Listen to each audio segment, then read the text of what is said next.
The rusted pickaxe struck something that wasn't rock, sending a metallic clang echoing through the abandoned mine shaft that would soon rewrite history books and prove that legends sometimes hide in the most unlikely places.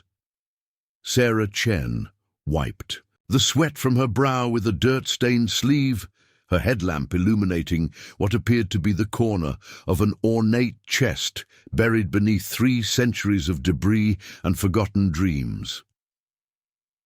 Before we dive deeper into this incredible discovery, tell us where you're watching from, and if this story captivates you, make sure to subscribe, because tomorrow I have another amazing tale that will leave you speechless.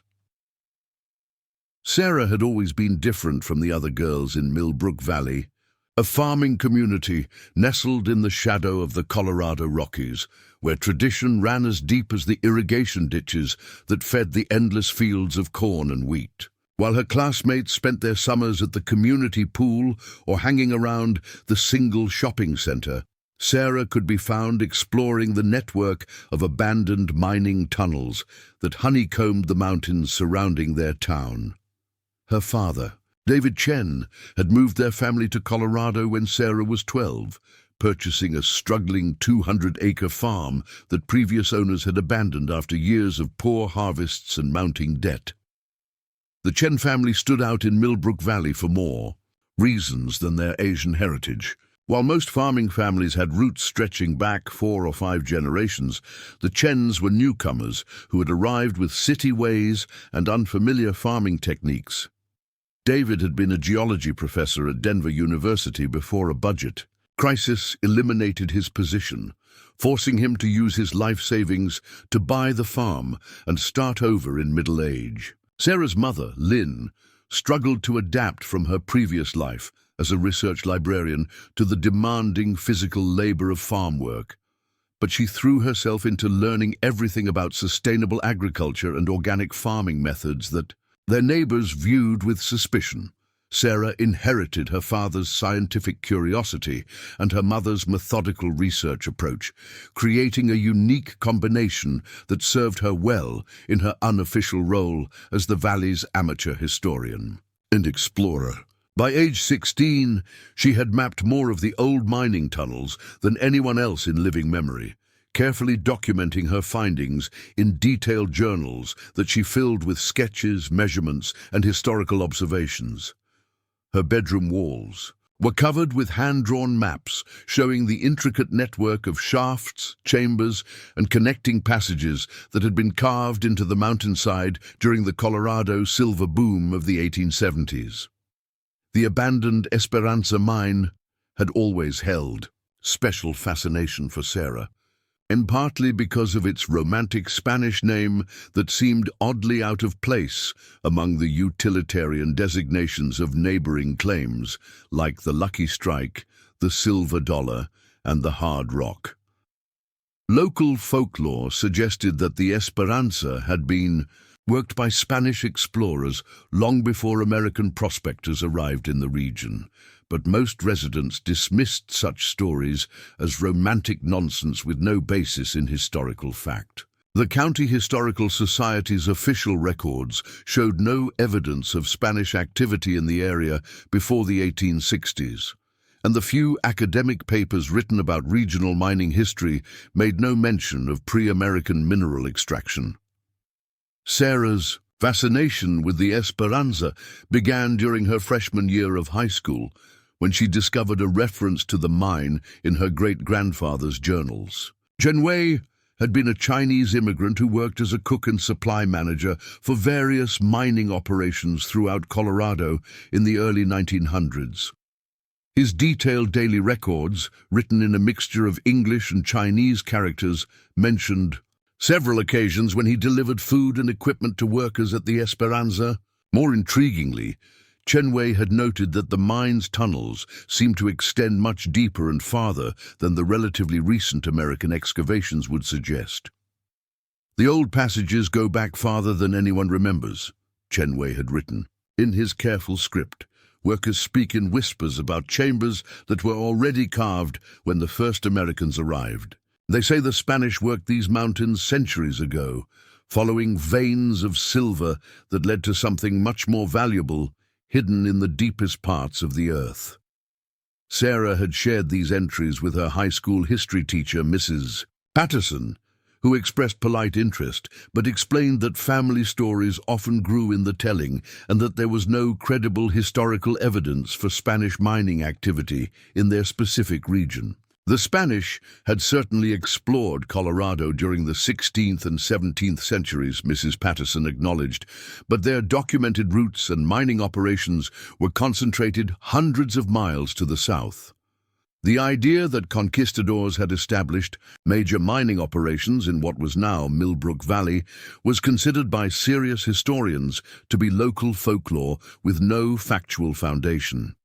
This academic dismissal only intensified Sarah's curiosity. She began spending her free time researching Spanish colonial history, learning about the extensive network of mines that conquistadors had established throughout the American Southwest and Mexico.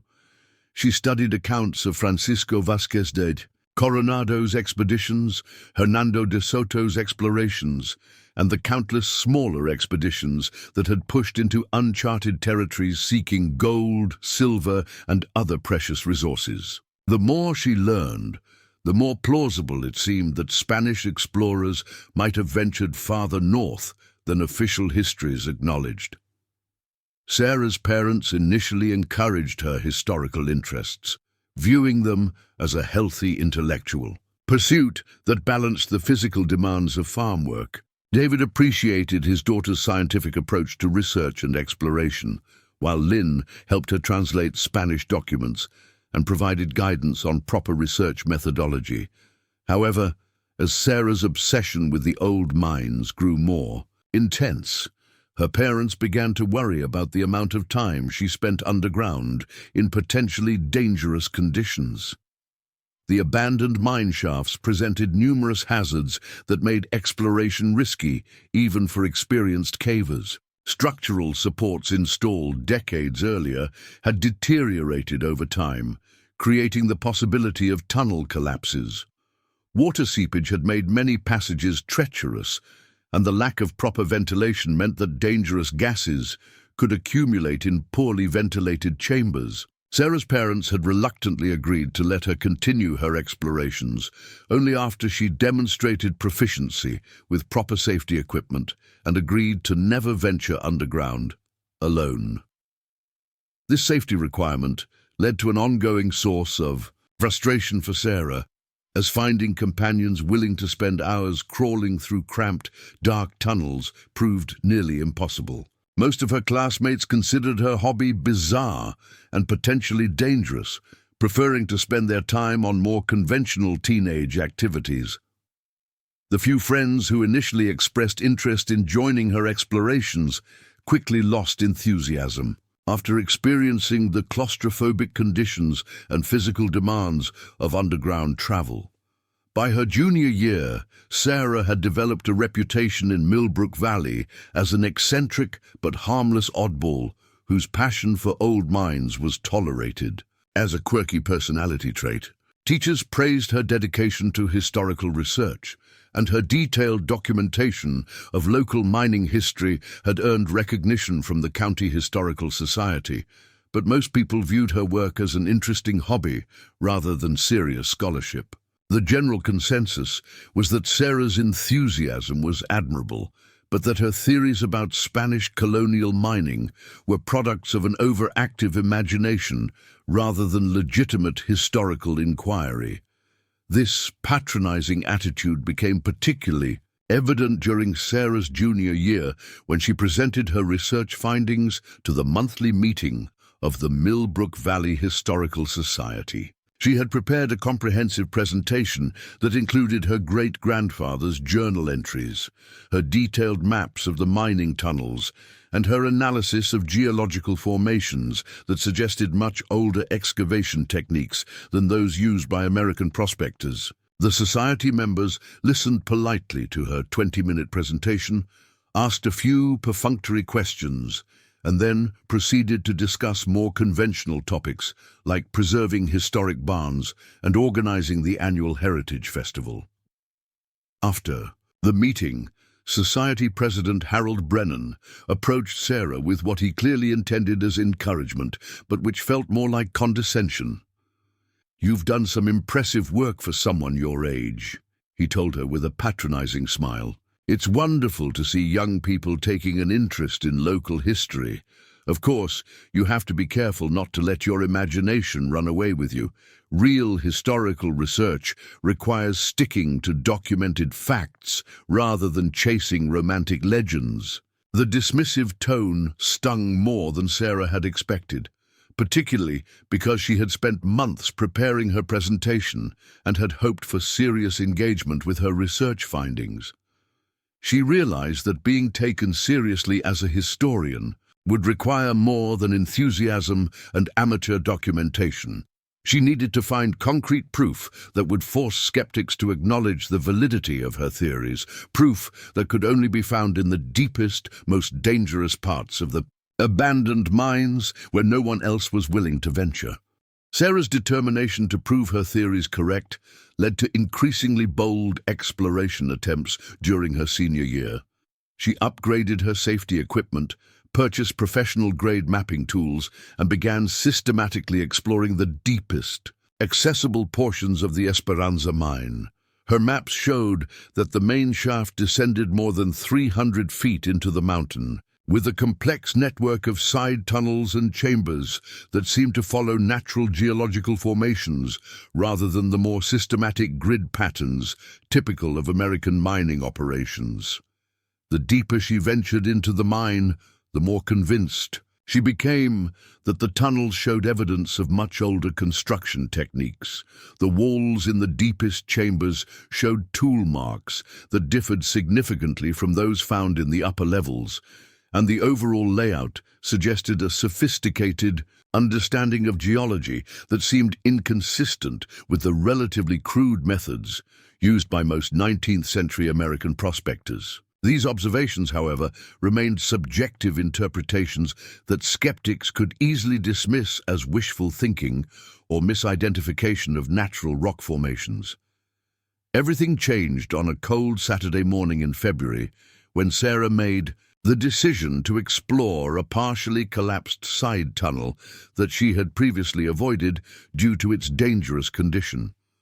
Recent winter storms had caused additional rockfalls that partially cleared the obstruction, creating a narrow passage that might allow access to chambers beyond. Against her better judgment and in violation of her parents' safety rules, Sarah decided to attempt the dangerous passage alone, driven by an intuition that something significant lay waiting in the unexplored sections of the mine. The crawl through the unstable passage took nearly an hour of careful maneuvering around loose rocks and rotting timber supports. Sarah's headlamp illuminated a treacherous obstacle course of debris that threatened to shift at the slightest disturbance, but her determination to reach the chamber beyond overcame her natural caution. When she finally emerged into a previously unknown section of the mine, her breath caught at the sight of walls that showed clear evidence of hand-carved construction techniques completely different from anything she had encountered in the upper levels. The chamber was roughly circular, approximately 15 feet in diameter, with walls that curved upward to form a natural dome. Unlike the angular, geometric excavations typical of American mining operations, this space seemed to have been carved to follow the natural contours of the rock formation, creating an almost artistic effect that spoke of builders who valued aesthetics as well as functionality. The floor was covered with centuries of accumulated debris, but Sarah could see the outlines of what appeared to be carefully fitted stone blocks beneath the rubble. More significantly, the walls of the chamber were decorated with carved symbols that bore no resemblance to anything Sarah had seen in American mining sites.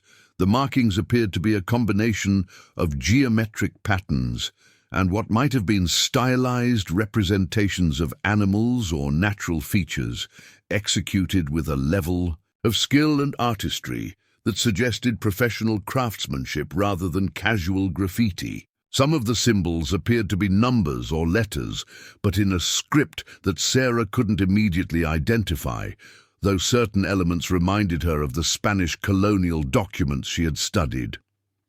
As Sarah began to document her discovery with photographs and detailed sketches, her excitement grew with the realization that she had found something genuinely significant, something that could potentially validate years of research and speculation. This was concrete, physical evidence that the Esperanza mine had indeed been worked by people with very different cultural and technological backgrounds than the American prospectors who had reopened it in the 1870s. The carved chamber represented proof that her theories about Spanish colonial mining activity were based on historical reality rather than romantic imagination. The discovery of the carved chamber marked the beginning of what would become the most important archaeological find in Colorado mining history, though Sarah had no way of knowing that her exploration had only scratched the surface of what lay buried in the deepest recesses of the Esperanza mine. The ornate chest that her pickaxe would soon uncover contained treasures that would rewrite textbooks and force historians to reconsider everything they thought they knew about Spanish exploration of the American West. Sarah's hands trembled as she photographed the carved symbols, her camera flash illuminating details that had remained hidden in darkness for centuries. The geometric patterns seemed to dance in the artificial light, creating shadows that revealed even more intricate workmanship than she had initially noticed.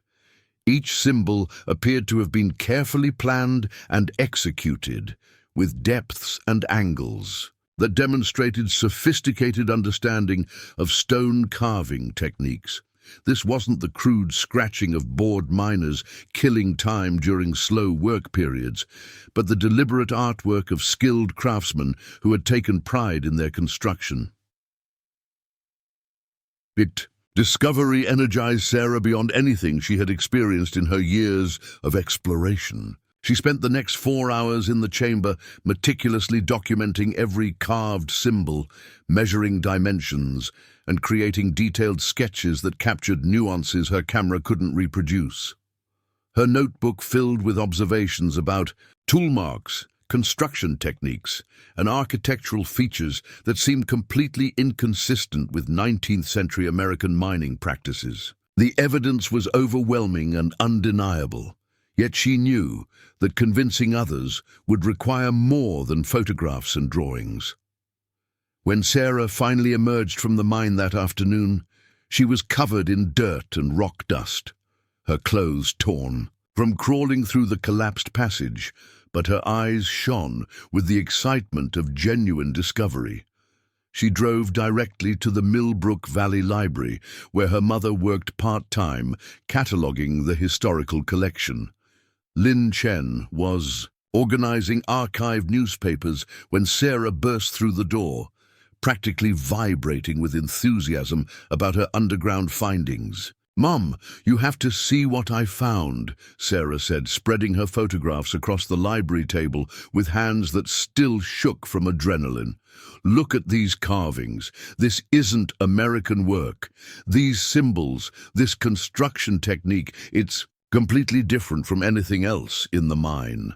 Lynn examined the photographs with the careful attention to detail that had made her an excellent research librarian. Her expression grew increasingly thoughtful as she studied the images, occasionally reaching for a magnifying glass to examine specific details more closely. After several minutes of silent analysis, she looked up at her daughter with a mixture of excitement and concern. "These are remarkable, Sarah. But you need to understand what you're claiming," Lynn said carefully. "If these carvings are authentic, pre-American artifacts, this could be one of the most significant archaeological discoveries in Colorado history. But that also means you're challenging established historical understanding, and academics don't change their minds easily." Sarah nodded impatiently, having expected this cautionary response from her methodical mother. "I know it's significant," That's exactly why we need to document everything properly and present the evidence in a way that serious historians can't dismiss. Lynn's concern deepened as she realized the implications of her daughter's discovery. Sarah, if you're right about this, it means you've been exploring areas of the mine that are probably extremely dangerous. Promise me you won't go back there alone. The promise Sarah made to her mother was sincere but ultimately unkeepable, as she would soon discover that the carved chamber was only the beginning of what lay hidden in the deepest sections of the Esperanza mine. However, for the moment, she focused on the immediate challenge of presenting her findings in a way that would command serious attention from local historians and perhaps attract interest from professional archaeologists. Sarah's first step was to research proper archaeological documentation procedures, spending hours online learning about standardized methods for recording and preserving historical artifacts. She discovered that her amateur documentation, while enthusiastic, fell far short of professional standards. Proper archaeological investigation required systematic grid mapping, detailed provenance records, careful preservation of any artifacts, and expert analysis of construction techniques and dating methods. The realization that she lacked proper training and equipment to fully investigate her discovery was frustrating, but Sarah was determined to find a way to bring professional expertise to bear on the carved chamber. She began reaching out to archaeology departments at universities throughout Colorado, sending carefully composed emails that described her findings and requested guidance on proper investigation procedures. Most of her messages went unanswered, while the few responses she received were politely dismissive form letters that suggested she contact local historical societies or amateur archaeology clubs. Dr. Margaret Winters, professor of American history at Colorado State University, provided the most detailed response to Sarah's inquiry, but her message was hardly encouraging. "While I appreciate your enthusiasm for local history," Dr. Winters wrote, "claims about Spanish colonial mining activity in northern Colorado require extraordinary evidence to support them. The documented historical record shows no credible evidence for Spanish mining operations in your region, and amateur discoveries are frequently misinterpreted due to lack of proper training and context." The academic dismissal stung, particularly because Dr. Winters had clearly not examined Sarah's photographic evidence before rendering her judgment. The response felt like a form letter designed to discourage amateur historians without actually engaging with their research findings. Sarah realized that overcoming this institutional skepticism would require more than photographs and documentation, no matter how carefully prepared. Meanwhile, news of Sarah's discovery began spreading through Millbrook Valley's tight-knit community, generating reactions that ranged from excitement to skepticism to outright ridicule. Her high school classmates were initially impressed by the mysterious photographs, but their interest quickly faded when they realized that Sarah's discovery didn't translate into anything immediately relevant to their teenage concerns. The carved symbols were undeniably cool, but they didn't change anyone's daily routine or provide new entertainment options in a town where excitement was always in short supply. The adult community's response was more complex and ultimately more problematic. For Sarah's hopes of gaining serious support for further investigation, Harold Brennan and other members of the Historical Society expressed polite interest in her findings, but made it clear that they considered her interpretation of the evidence to be overly ambitious. At the Society's next monthly meeting, Brennan presented Sarah's photographs as an interesting example of creative historical speculation, but cautioned against jumping to conclusions about their significance. Young Sarah has certainly found some interesting rock formations and what appear to be natural erosion patterns that create the illusion of deliberate carving, Brennan explained to the assembled society members. It's a good reminder that we, need to be careful about letting our imaginations run away with us when we encounter unusual geological features. The casual dismissal of her carefully documented evidence as natural erosion patterns infuriated Sarah, particularly because Brennan clearly hadn't examined her photographs with any serious attention to detail. The carved symbols showed clear evidence of tool marks, consistent depth, and deliberate design that couldn't possibly be explained as natural rock formation. Brennan's dismissal seemed based more on his preconceived notions about what was historically possible than on any actual analysis of the evidence she had presented. More troubling was the response from some community members who seemed to view Sarah's claims as deliberate attention-seeking rather than legitimate historical research. Betty Morrison, who owned the town's only bookstore and considered herself an authority on local history, made several pointed comments about young people these days who were always trying to make themselves seem special by claiming to discover things that aren't really there. The suggestion that she was fabricating evidence for personal attention was particularly hurtful, because Sarah had always been motivated by genuine intellectual curiosity rather than any desire for social recognition. Her years of systematic exploration and documentation had been driven by a sincere passion for understanding the region's history, not by any need to make herself the center of attention. The accusation of dishonesty felt like a betrayal by community members who had known her since childhood. Even more problematic was the reaction from some of her teachers and school administrators, who seemed concerned that Sarah's obsession with the old mines was becoming unhealthy and potentially dangerous. Principal Williams called Sarah's parents to express his worry that their daughter's underground activities were putting her at physical risk and might be interfering with her academic performance. While Sarah's grades remained excellent, Williams suggested that she should focus her energy on more conventional extracurricular activities that would be more beneficial for college applications. The principal's concern was well-intentioned, but reflected a fundamental misunderstanding of what drove Sarah's exploration activities.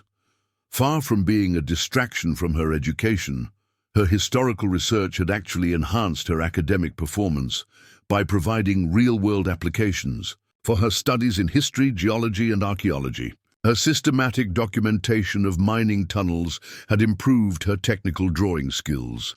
Her research into Spanish colonial history had strengthened her language abilities, and her analysis of geological formations had deepened her understanding of earth sciences. However, Sarah realized that defending her activities required more than pointing out their educational value. She needed to produce evidence so compelling that even skeptics would be forced to acknowledge the significance of her discoveries.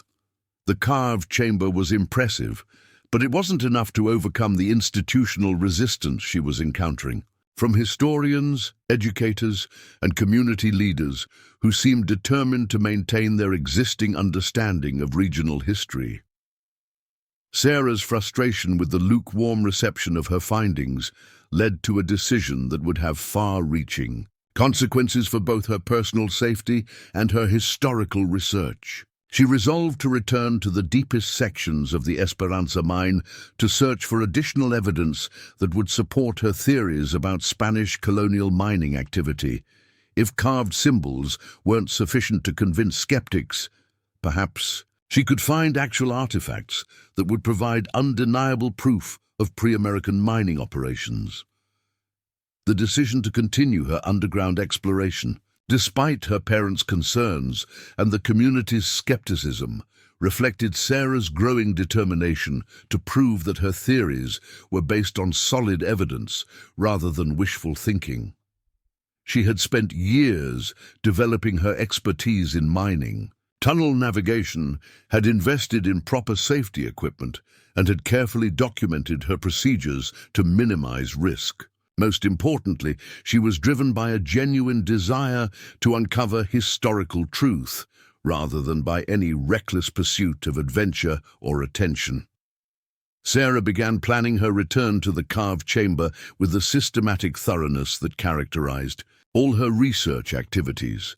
She studied her maps to identify the safest routes through the mine's complex tunnel system, researched proper archaeological excavation techniques, and assembled equipment that would allow her to document any additional discoveries with professional-level precision. Her preparations took several weeks, during which she continued to face skepticism and discouragement from community members who seemed determined to dismiss her findings without serious investigation. The most painful rejection came from Mrs. Patterson, her high school history teacher, who had initially encouraged Sarah's interest in local historical research. During a private conversation after class, Mrs. Patterson expressed concern that Sarah was becoming too emotionally invested in theories that lacked sufficient evidence to support them.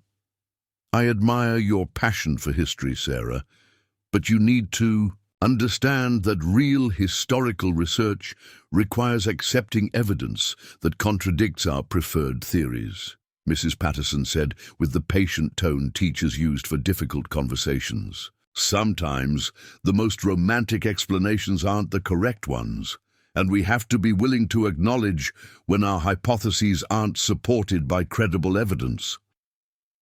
The implication that Sarah was allowing romantic fantasies to cloud her judgment was particularly frustrating because she had approached her research with rigorous attention to documentation and analysis. Her theories about Spanish colonial mining weren't based on wishful thinking, but on systematic observation of physical evidence that seemed to contradict accepted historical understanding.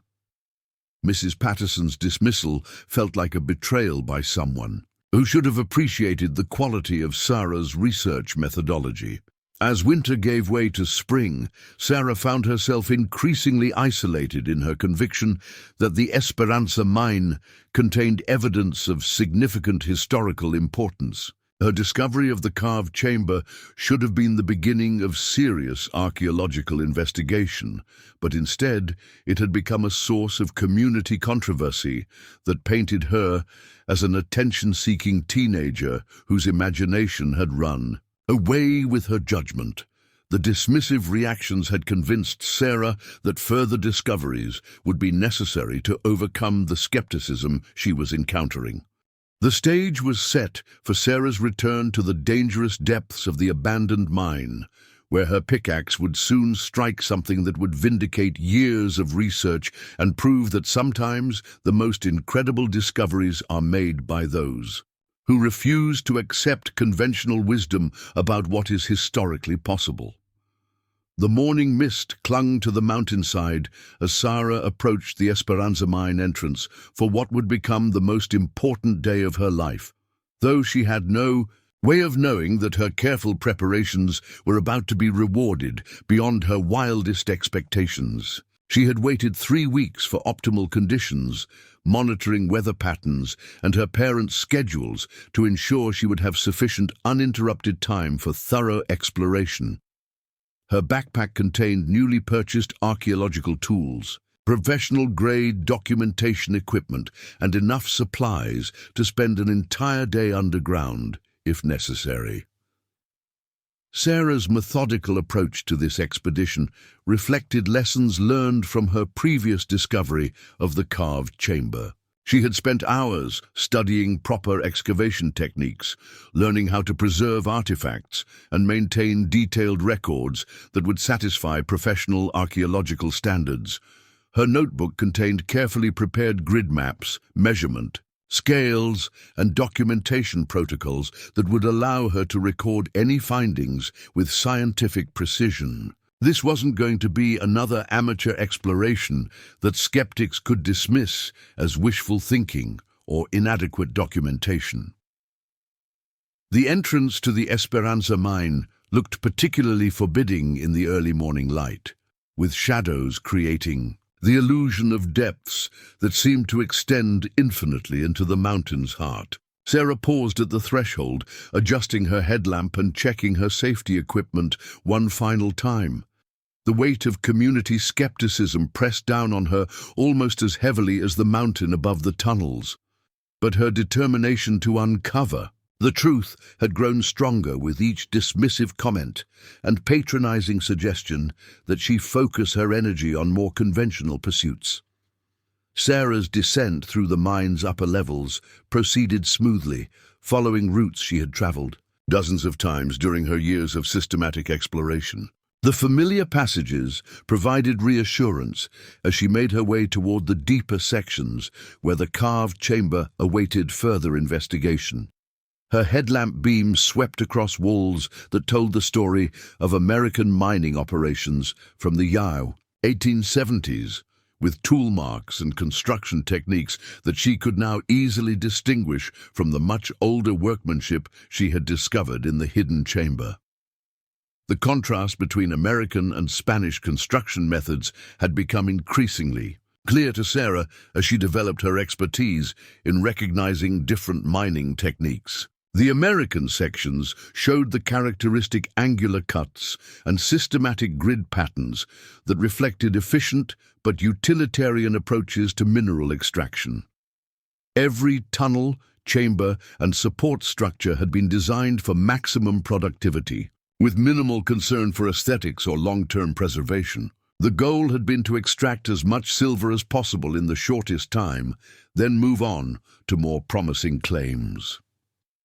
The Spanish sections, by contrast, showed evidence of builders who had approached their work with completely different priorities and techniques. The curved walls and carefully fitted stone blocks suggested craftsmen who valued permanence and artistic achievement as much as functional efficiency. The construction methods reflected a long-term perspective that assumed the mines would be worked for decades or centuries rather than abandoned as soon as the easily accessible ore was exhausted.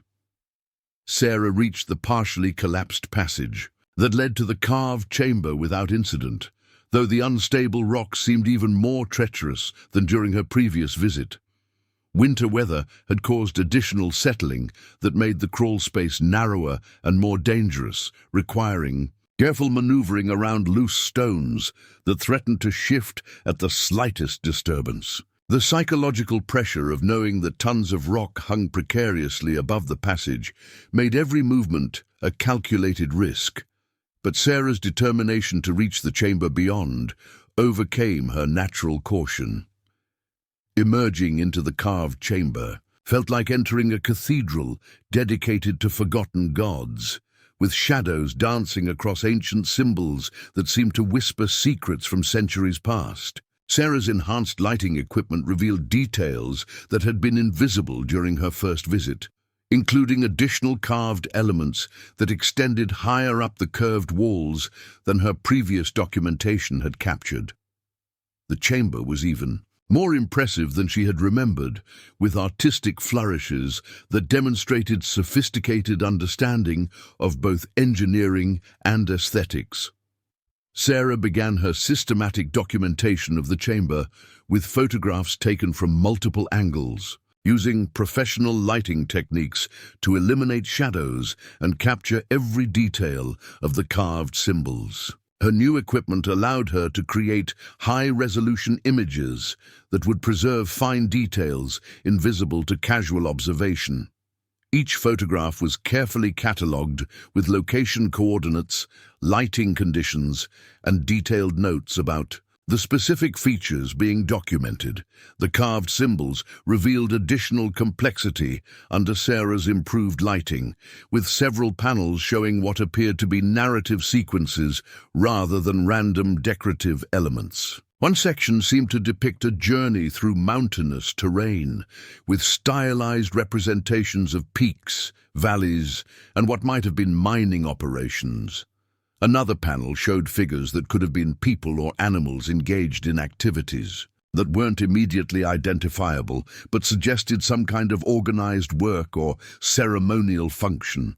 Most intriguingly, several symbols bore striking resemblance to Spanish colonial markers that Sarah had encountered in her research into conquistador exploration records. The combination of geometric patterns and naturalistic representations was consistent with documentation techniques used by Spanish expeditions to mark important locations and record significant discoveries.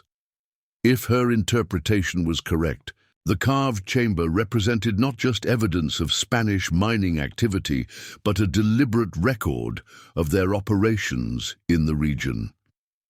Sarah's excitement grew as she realized that the symbols might actually be readable if she could identify the specific notation system being used. Spanish colonial expeditions had employed various methods for recording information about their discoveries, including standardized symbols for different types of mineral deposits, navigation markers, and territorial claims. If the Esperanza carvings followed similar conventions, they might contain specific information about the scope and purpose of Spanish mining operations in the area. After completing her photographic documentation of the carved chamber, Sarah began the next phase of her investigation by carefully examining the debris-covered floor for any artifacts that might have been left behind by the original builders. Her new archaeological tools allowed her to systematically excavate small, test areas without disturbing the overall integrity of the site. The process was painstakingly slow, requiring careful removal of centuries of accumulated sediment while preserving any objects that might be buried beneath. The first hour of excavation yielded nothing more interesting than broken rocks and decomposed organic material that had probably washed into the chamber during periodic flooding. Sarah's initial optimism began to fade as her systematic grid search revealed no obvious artifacts or construction materials that would provide additional evidence about the chamber's origins. The carved walls were impressive, but she needed tangible objects that could be dated and analyzed by professional archaeologists. Sarah's persistence was rewarded when her trowel struck something metallic buried beneath a pile of fallen rocks. Near the chamber's eastern wall, careful excavation revealed the corner of what appeared to be a heavily corroded metal object, possibly iron or steel, that had been completely concealed by debris. The size and shape suggested something larger than a simple tool or personal belonging, possibly a container or piece of equipment that had been deliberately placed rather than accidentally dropped. The excavation of the buried object required extreme care to avoid damaging whatever lay beneath the accumulated debris. Sarah worked with the patience of a professional archaeologist, removing sediment grain by grain and documenting the precise location of every fragment she uncovered. The process took nearly 2 hours, but gradually revealed the outline of an ornate metal chest, approximately 18 inches square and 12 inches deep. The chest's condition was remarkable considering its apparent age and the harsh conditions of its underground environment. While the metal surface showed obvious corrosion from centuries of exposure to moisture, the basic structure remained intact, with decorative elements still visible beneath the rust and mineral deposits. The workmanship was clearly European, with design motifs that Sarah recognized from her research into Spanish colonial metalwork. Most significantly, the chest bore carved symbols that matched several of the wall carvings, suggesting a direct connection between the chamber's builders and whoever had placed the container in its current location. The symbols appeared to be a combination of Spanish letters and numbers, along with geometric patterns that might have represented dates, coordinates, or coded information about the chest's contents. Sarah's hands trembled as she realized that she might be looking at an actual Spanish colonial artifact that could provide definitive proof of her theories about pre-American mining activity. The chest was far too heavy for Sarah to lift alone, and its corroded condition made any attempt to move it potentially dangerous for both the artifact and her own safety. Professional conservation would be required to properly open and examine the container without causing irreparable damage to whatever it might contain. However, Sarah could see that the chest was clearly artificial rather than natural, unmistakably. manufactured rather than coincidentally shaped by geological processes, and definitely consistent with Spanish colonial craftsmanship. Sarah spent the next several hours documenting the chest's position, dimensions, decorative elements, and relationship to the carved chamber's other features. Her photographs captured every detail of the artifact's surface, while her measurements and sketches provided precise technical specifications that would allow professional archaeologists to understand exactly what she had discovered. The documentation was exhaustive, reflecting her determination to present evidence that couldn't be dismissed as amateur speculation or wishful interpretation. As Sarah prepared to leave the chamber and return to the surface, she realized that her discovery of the ornate chest represented a crucial turning point in her battle to prove the historical significance of the Esperanza mine. The carved symbols could potentially be explained away as natural formations or modern additions, but a Spanish colonial chest buried beneath centuries of debris was undeniable physical evidence that would force even the most skeptical historians to reconsider their assumptions about regional exploration patterns. The weight of her discovery pressed down on Sarah as she made her way through the dangerous passage that led back to the mine's upper levels. She was carrying photographic evidence of what might be one of the most significant archaeological finds in Colorado history. But she also knew that presenting her findings would trigger a new level of controversy and skepticism from people who had already demonstrated their unwillingness to seriously consider her research. Sarah's emergence from the mine that afternoon marked the end of her role as an amateur historian pursuing a personal interest in local folklore. Whether she realized it or not, she had become the discoverer of evidence that would challenge established historical understanding and force academics to confront the possibility that their knowledge of Spanish exploration patterns was incomplete. The ornate chest waiting in the carved chamber represented proof that legends sometimes contained more truth than scholars were willing to acknowledge. The drive home from the mine gave Sarah time to consider the implications of what she had discovered, and to plan her approach for presenting the evidence in ways that would command serious attention from professional archaeologists.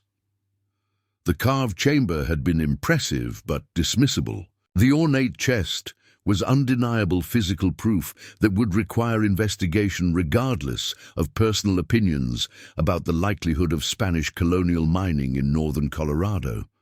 Sarah's discovery was about to transform her from a local eccentric, pursuing questionable theories, into a serious researcher whose findings demanded professional investigation. The skeptics who had dismissed her previous work would soon be forced to acknowledge that sometimes amateur historians uncover evidence that professionals have overlooked, and that conventional wisdom about historical possibilities isn't always supported by the full range of available evidence. The ornate chest buried in the carved chamber represented more than just validation of Sarah's theories about Spanish colonial mining activity. It was proof that determination, systematic research, and willingness to challenge accepted wisdom could lead to discoveries that rewrote historical understanding and forced experts to expand their conception of what was historically possible. In the American West, Sarah's dining room table had been transformed into a makeshift archaeological laboratory, with high-resolution photographs of the ornate chest arranged in precise chronological order, alongside detailed sketches, measurement, charts, and historical reference materials. She had spent 3 sleepless nights analyzing every visible detail of her discovery, cross-referencing decorative motifs with Spanish colonial metalwork patterns documented in university library databases. The evidence was overwhelming and undeniable, yet Sarah knew that presenting her findings would trigger a level of institutional resistance that could make her previous encounters with skepticism seem trivial by comparison. The chest's decorative, Elements showed clear Spanish colonial craftsmanship dating to the late 16th or early 17th century, with religious symbols and royal insignia that identified it as an official expedition container rather than personal luggage or commercial. Equipment. The combination of Christian crosses, Spanish royal lions, and what appeared to be territorial marking symbols suggested that the chest had been used to store important documents, valuable materials, or both during an official Spanish colonial expedition into territories that historians insisted had never been explored by conquistadors.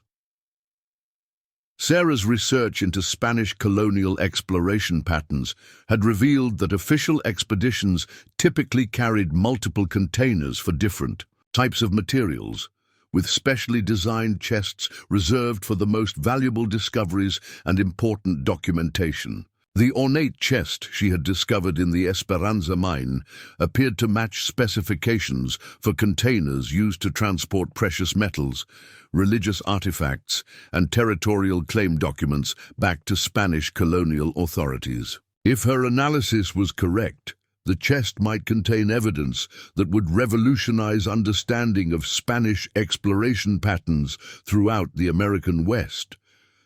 However, Sarah's growing excitement about the historical significance of her discovery was tempered by her realistic assessment of the challenges she would face in convincing professional archaeologists to take her findings seriously. Her previous experience with local historians had demonstrated the powerful resistance that established experts showed toward evidence that contradicted their accepted understanding of regional history. An amateur teenager claiming to have discovered proof of previously unknown Spanish colonial activity would face even more intense skepticism from academics whose careers were built on existing historical frameworks. Sarah's first attempt to engage professional archaeological expertise came through a carefully composed email to Dr. Patricia Valdez, a Spanish colonial history specialist at the University of Colorado, whose published research focused on conquistador exploration patterns throughout the Southwest. Sarah's message included her best photographs of the ornate chest, detailed documentation of its location and archaeological context, and a thorough analysis of the decorative elements that suggested Spanish colonial origins. Dr. Valdez's response arrived within 24 hours, but its tone was far more dismissive than Sarah had anticipated from a professional historian examining potentially significant archaeological evidence. While I appreciate your enthusiasm for historical research, Dr. Valdez wrote, claims about Spanish colonial artifacts in northern Colorado require extraordinary verification before they can be taken seriously by the academic community. Amateur discoveries are frequently misidentified due to lack of proper training in artifact analysis and historical context. The professor's message continued with a brief lecture about the documented boundaries of Spanish colonial exploration, emphasizing that no credible evidence existed for conquistador activity in the specific region where Sarah claimed to have made her discovery. Dr. Valdez concluded by suggesting that Sarah contact local historical societies or amateur archaeology clubs that might be better equipped to provide guidance appropriate for her level of expertise and training. The condescending tone of Dr. Valdez's response was infuriating, particularly because the professor had clearly not examined Sarah's photographic evidence with any serious attention to detail before rendering her judgment. The dismissal seemed based entirely on preconceived notions about what was historically possible, rather than on any actual analysis of the physical evidence Sarah had presented. The suggestion that she seek guidance from amateur clubs felt like a deliberate insult designed to discourage further contact with professional archaeologists. Sarah's second attempt to engage academic expertise proved equally frustrating when she contacted Dr. Michael Harrison, an archaeology professor at Colorado State University, whose research focused on mining history throughout the Rocky Mountain region. Dr. Harrison's initial response was more polite than Dr. Valdez's message, but equally dismissive of Sarah's claims about discovering Spanish colonial artifacts in an area where such finds were considered historically impossible.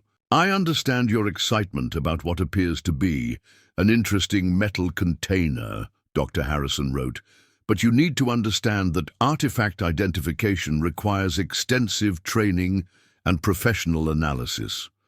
What might appear to be Spanish colonial craftsmanship to an untrained observer could easily be misidentified American mining equipment, decorative household items, or even modern reproductions placed by previous explorers." Dr. Harrison's suggestion that the ornate chest might be modern equipment or deliberately planted reproductions was particularly insulting because it implied either incompetence or dishonesty on Sarah's part.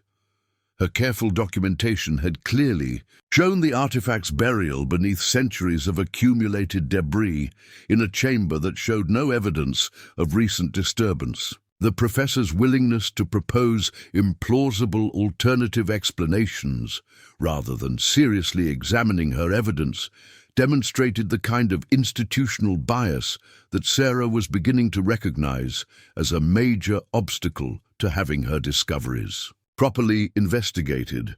The pattern of academic dismissal continued through Sarah's attempts to contact archaeology departments at universities throughout Colorado and neighboring states. Her carefully prepared presentations of photographic evidence, detailed documentation, and thorough analysis were consistently met with polite but firm rejections that emphasized the improbability of Spanish colonial artifacts being found in her specific region. Several professors suggested that she was misidentifying American mining equipment or natural rock formations, while others implied that her amateur status disqualified her from making credible archaeological discoveries. Most frustrating was the response from Dr. Jennifer Walsh, director of the Colorado Archaeological Survey, who dismissed Sarah's findings without even requesting additional documentation. Claims about major archaeological discoveries by amateur explorers require verification by professional archaeologists before they can be considered credible, Dr. Walsh wrote. "The specific region you mention has been thoroughly surveyed by professional teams, and no evidence of Spanish colonial activity has ever been documented there." The assertion that the Esperanza mine region had been thoroughly surveyed was demonstrably false, as Sarah's own exploration had revealed extensive tunnel systems that no professional archaeologist had ever examined. Dr. Walsh's dismissal seemed based on bureaucratic assumptions rather than actual knowledge of the site's archaeological potential. The professor's unwillingness to even consider the possibility that previous surveys might have been incomplete reflected the kind of institutional arrogance that prevented genuine discoveries from receiving proper investigation. Sarah's frustration with academic resistance was compounded by the reaction she encountered from local community leaders when word of her latest discoveries began spreading through Millbrook Valley's social networks. Harold Brennan and other members of the Historical Society initially expressed polite interest in her photographs of the ornate chest, but their enthusiasm quickly cooled when Sarah explained the implications of her findings for accepted understanding of regional history. "Now, Sarah, you need to be careful about making claims that go beyond what the evidence actually supports," Brennan cautioned during a private conversation after the Historical Society's monthly meeting. "That's certainly an interesting metal container you found, but jumping to conclusions about Spanish conquistadors might be getting ahead of yourself. There could be any number of explanations for how such an object ended up in the mine." Brennan's suggestion that the ornate chest could have any number of explanations was typical of the creative skepticism that Sarah encountered whenever she presented evidence that challenged conventional historical understanding. Rather than Examining her documentation with serious attention to detail, local historians seemed determined to find alternative explanations that would preserve their existing beliefs about regional history. The pattern was becoming frustratingly familiar. Initial polite interest, followed by increasingly strained attempts to explain away evidence that didn't fit accepted historical frameworks. More troubling was the reaction from several community members who seemed to view Sarah's archaeological claims as a threat to local identity and historical understanding. Betty Morrison, the bookstore owner who considered herself an authority on regional history, made several pointed comments about young people who think they know better than established experts, and suggested that Sarah's discoveries were probably wishful thinking dressed up as serious research. The personal attacks on Sarah's credibility were particularly painful because they came from people who had known her since childhood and should have been familiar with her serious approach to historical research. Morrison's suggestion that her findings were based on wishful thinking ignored years of systematic exploration and careful documentation that had established Sarah's reputation as a thorough and reliable researcher. The willingness to dismiss her work without serious examination reflected the kind of prejudice against amateur historians that made genuine discoveries difficult to present to professional audiences. Principal Williams' concern about Sarah's unhealthy obsession with the abandoned mines intensified after news of her latest discovery spread through the school community. The principal called Sarah's parents to express his worry that their daughter's underground activities were becoming increasingly dangerous and might be interfering with her preparation for college applications. Williams suggested that Sarah should focus her energy on more conventional academic pursuits that would demonstrate her seriousness about higher education. "I'm not questioning Sarah's intelligence or dedication," Williams explained to her parents during a conference meeting. "But college admissions committees look for well-rounded students with balanced extracurricular activities. This obsession with old mines and far-fetched historical theories might give the impression that she lacks good judgment or academic focus." The principal's characterization of Sarah's archaeological research as far-fetched historical theories was particularly frustrating because it demonstrated a complete misunderstanding of the quality and significance of her discoveries. Her systematic documentation of Spanish colonial artifacts represented exactly the kind of original research that college admissions committees typically found impressive. Yet Williams seemed to view her work as a liability rather than an asset. For her academic future, Sarah's parents found themselves caught between their pride in their daughter's remarkable discoveries and their concern about the social and academic consequences of her increasingly controversial research. David Chen appreciated the scientific rigor of Sarah's archaeological methodology, while Lynn admired her daughter's persistence in the face of institutional resistance.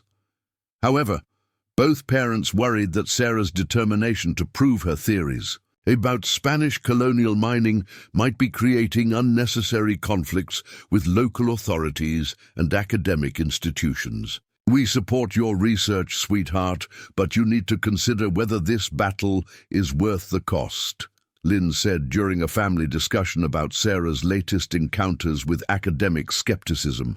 "If every expert is telling you that your theories are wrong, maybe you should consider the possibility that they know something you don't." The suggestion that she should defer to expert opinion, despite having physical evidence that contradicted accepted historical understanding, was deeply troubling to Sarah.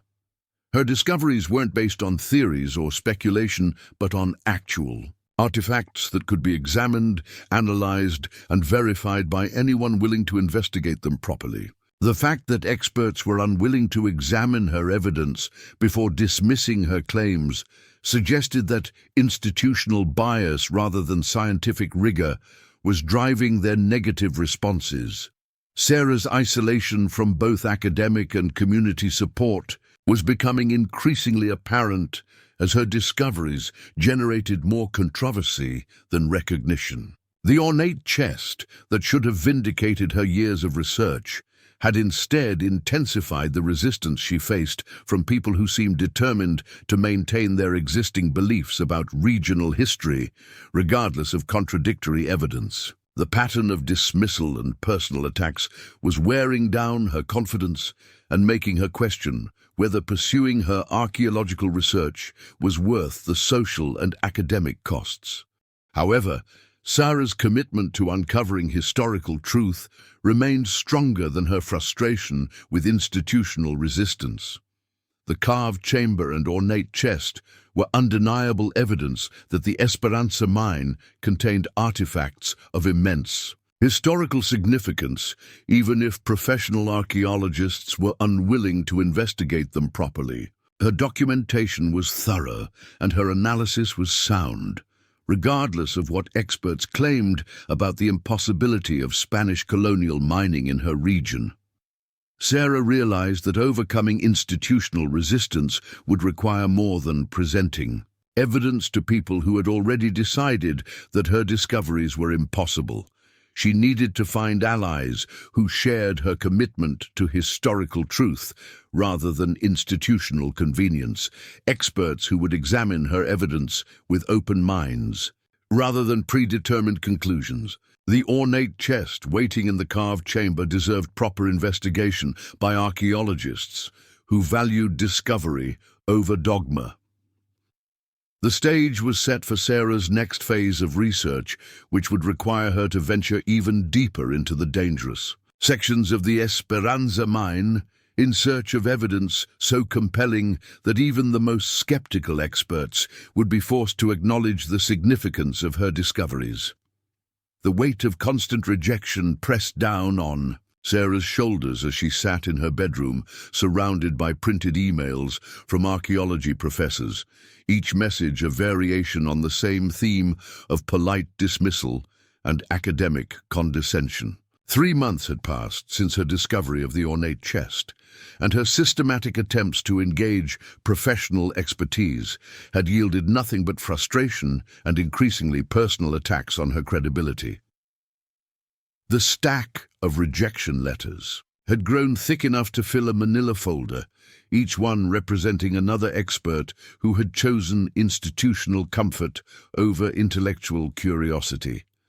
Sarah found herself questioning everything she had believed about the academic pursuit of knowledge and the supposed objectivity of scientific inquiry. Her naive assumption that presenting compelling evidence would automatically generate serious investigation had been shattered by encounters with scholars who seemed more interested in protecting established theories than discovering historical truth. The pattern was so consistent that Sarah had begun to wonder whether the problem lay not with her evidence, but with her fundamental understanding of how professional archaeology actually operated. The psychological toll of constant rejection was manifesting in ways that concerned Sarah's parents and teachers. Her previously excellent grades had begun to slip as she devoted increasing amounts of time to refining her documentation and researching new approaches for presenting her findings. Her participation in school activities had declined dramatically, and her few close friendships had suffered as her obsession with the Esperanza mine consumed more of her emotional energy. Sleep had become elusive as her mind raced with strategies for overcoming institutional resistance that seemed designed to prevent rather than encourage genuine discovery. Mrs. Patterson's expression during their latest conference reflected the kind of concerned disappointment that teachers reserved for promising students who were throwing away their potential. The history teacher had requested a private meeting to discuss Sarah's declining academic performance and what she perceived as an unhealthy fixation on theories that were damaging her educational prospects. "Sarah, I need you to understand that your college applications are due in 6 months, and your current trajectory is going to hurt your chances of getting into a good university," Mrs. Patterson said with the patient tone she used for difficult conversations. Admissions committees want to see students who can distinguish between legitimate academic research and personal obsessions that interfere with their educational development. The characterization of her archaeological discoveries as personal obsessions was deeply insulting, particularly coming from an educator who should have appreciated the significance of original historical research. Sarah had spent years developing expertise in Spanish colonial history, mastering archaeological documentation techniques, and producing evidence that would be considered remarkable if it had been discovered by professional researchers. The fact that her amateur status somehow invalidated the quality of her work reflected the kind of credentialism that prevented genuine discoveries from receiving proper recognition. Mrs. Patterson, I found physical evidence that challenges established historical understanding of Spanish exploration patterns, Sarah replied, trying to keep her voice steady despite her frustration. Isn't that exactly the kind of original research that colleges claim to value in their applicants? Mrs. Patterson's sigh suggested that she had anticipated this response and prepared her counter-arguments in advance. Sarah, original research requires peer review and expert validation. When every professional archaeologist tells you that your theories are wrong, continuing to pursue them demonstrates poor judgment rather than scholarly dedication. College admissions committees will see this pattern as evidence that you lack the intellectual maturity to succeed in higher education. The circular logic of Mrs. Patterson's argument was maddening. Professional archaeologists refused to examine Sarah's evidence because they considered her theories impossible, but their refusal to investigate was then used as proof that her theories were invalid. The system seemed designed to prevent challenges to established understanding, rather than to encourage the kind of intellectual inquiry that supposedly drove academic progress.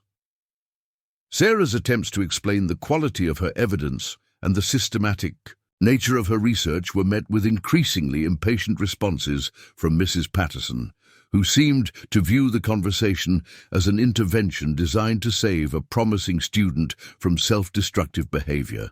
The teacher's obvious conviction that Sarah was deluding herself made meaningful dialogue impossible, as every piece of evidence was interpreted through the lens of predetermined conclusions about what was historically possible. I think you need to consider the possibility that your emotional investment in these theories is preventing you from seeing them objectively, Mrs. Patterson said, with the gentle firmness that counselors used when delivering unwelcome truths. Sometimes the most difficult part of growing up is learning to let go of ideas that make us feel special but aren't supported by reality. The suggestion that her archaeological research was motivated by a need to feel special rather than by genuine intellectual curiosity was perhaps the most hurtful dismissal Sarah had encountered. Her years of systematic exploration and careful documentation had been driven by passionate interest in historical truth, not by any desire for personal recognition or social status. The teacher's psychological interpretation of her motivations revealed a fundamental misunderstanding of what drove serious historical research.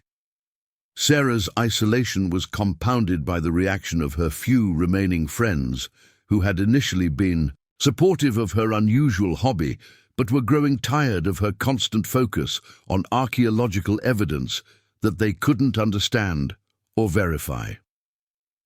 Jessica Martinez, who had been Sarah's closest friend since middle school, expressed concern during a lunch conversation that reflected the broader community's growing impatience with Sarah's controversial research. "Sarah, I know this mind stuff is important to you, but it's like you can't talk about anything else anymore," Jessica said with the careful tone friends used when delivering criticism they hoped would be constructive.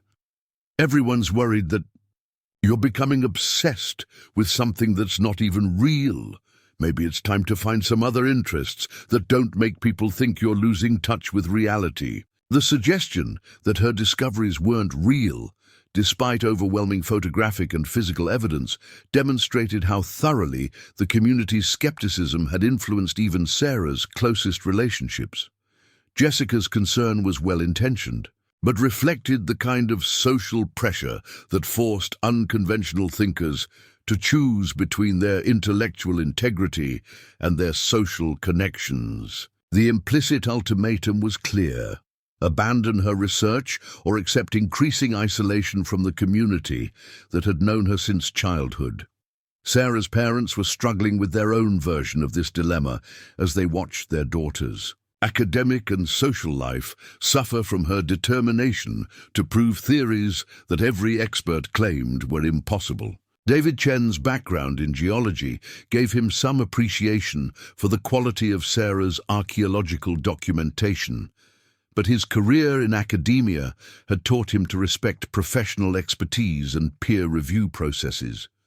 Lynn's research skills had helped Sarah analyze historical documents and Spanish colonial records, but her practical nature made her increasingly concerned about the costs of challenging established institutional authority.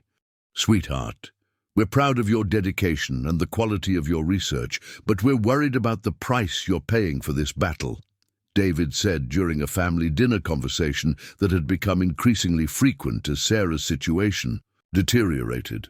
"Sometimes being right isn't enough if you can't convince the people who need to validate your work. Maybe it's time to consider whether this fight is worth what it's costing you."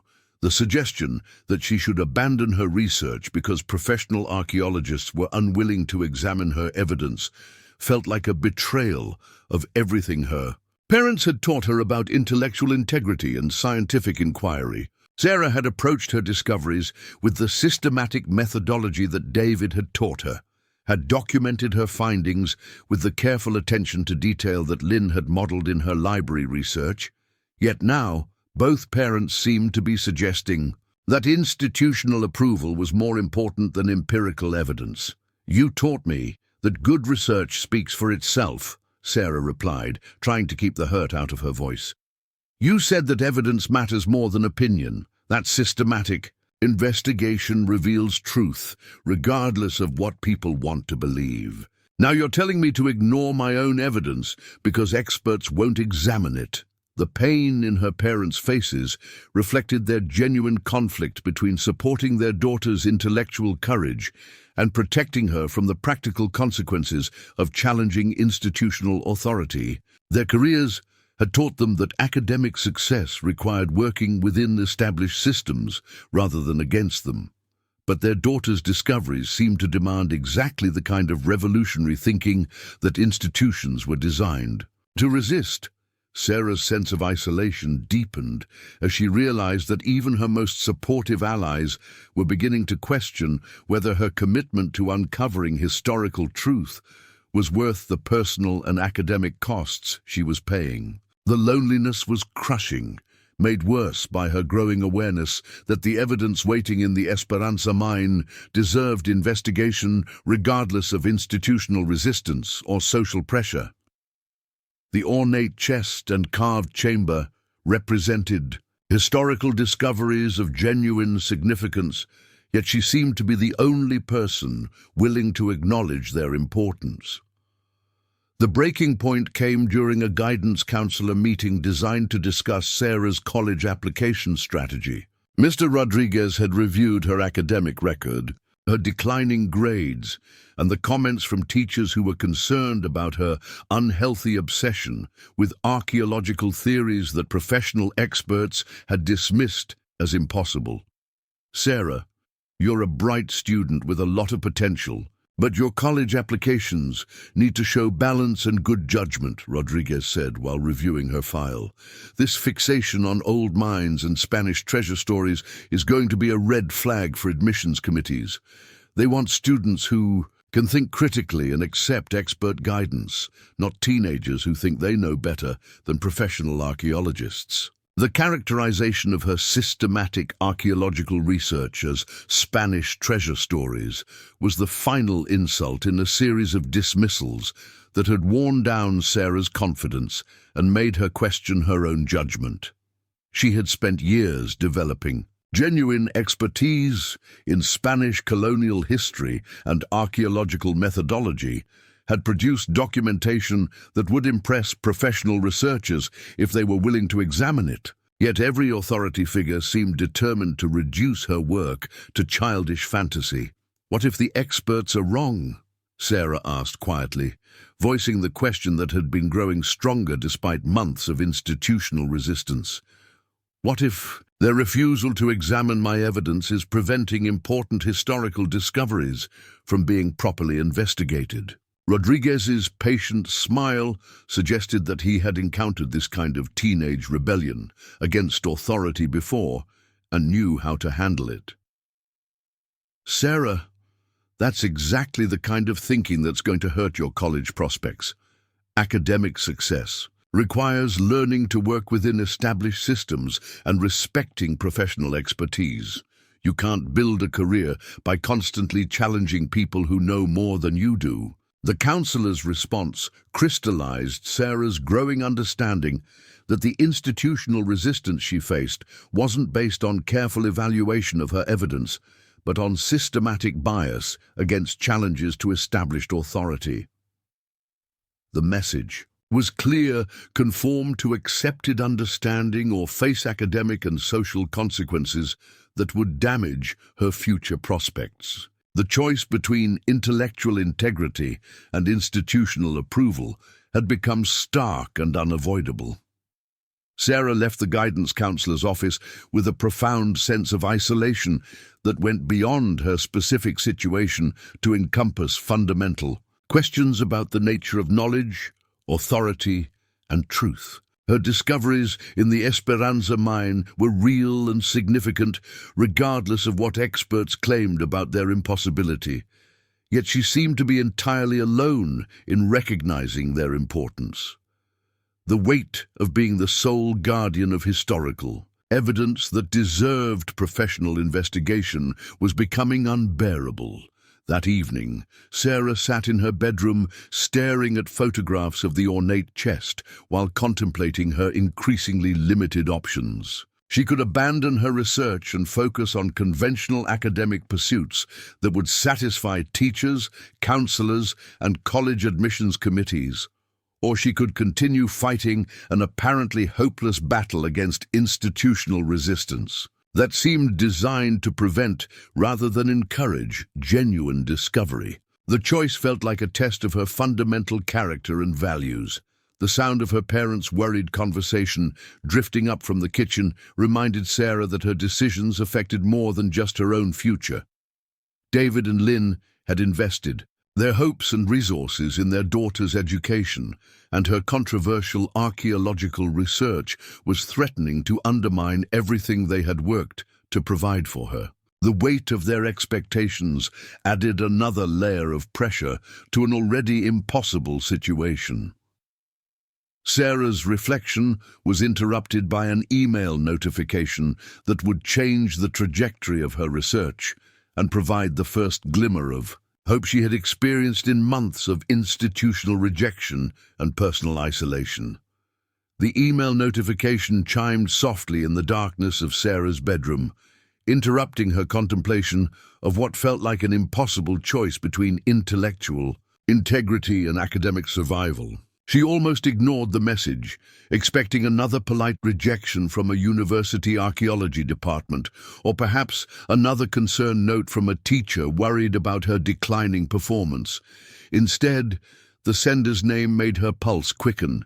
With unexpected hope, Dr. Elena Castillo, Senior Research Fellow at the Institute for Colonial Studies in Santa Fe, New Mexico.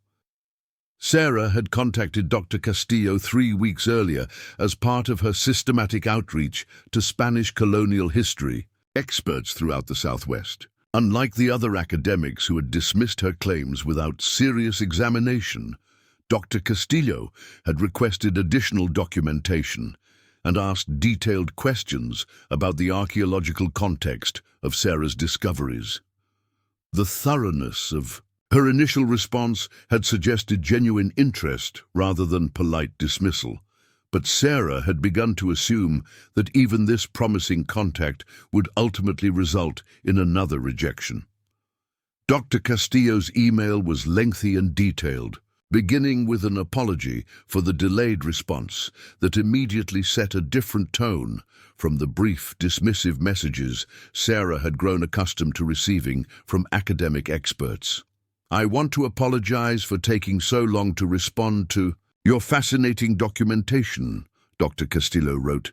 "Your photographs and analysis required careful study, and I wanted to consult with several colleagues who specialize in Spanish colonial metalwork and mining operations before providing you with a thoughtful response." The fact that Dr. Castillo had actually studied Sarah's evidence and consulted with other experts was itself remarkable, representing the first instance of serious academic engagement she had encountered in months of attempted outreach. The professor's willingness to invest time and professional resources in examining an amateur's claims suggested an approach to scholarship that prioritized evidence over institutional bias. "Your documentation of the carved chamber and ornate chest is genuinely impressive," Dr. Castillo continued. "The photographic quality is excellent, your measurements appear accurate, and your analysis of the decorative elements shows sophisticated understanding of Spanish colonial artistic conventions. More importantly, several details in your photographs match specific design elements that I've encountered in authenticated Spanish colonial artifacts from the late 16th century." Sarah's hands trembled as she read Dr. Castillo's technical analysis of the ornate chest's decorative elements. The professor had identified specific symbols and construction techniques that corresponded to documented Spanish colonial practices, providing the kind of expert validation that Sarah had been desperately seeking for months. The detailed comparison between her discovery and authenticated artifacts from the same historical period offered compelling evidence that the Esperanza mine chest was genuine rather than a modern reproduction or misidentified American mining equipment. The combination of religious symbols, royal insignia, and territorial markers visible in your photographs is consistent with official Spanish colonial expedition containers used to transport valuable discoveries and important documentation, Dr. Castillo explained. The specific arrangement of crosses, lions, and geometric patterns follows conventions established by Spanish colonial authorities for marking containers that held materials destined for royal inspection.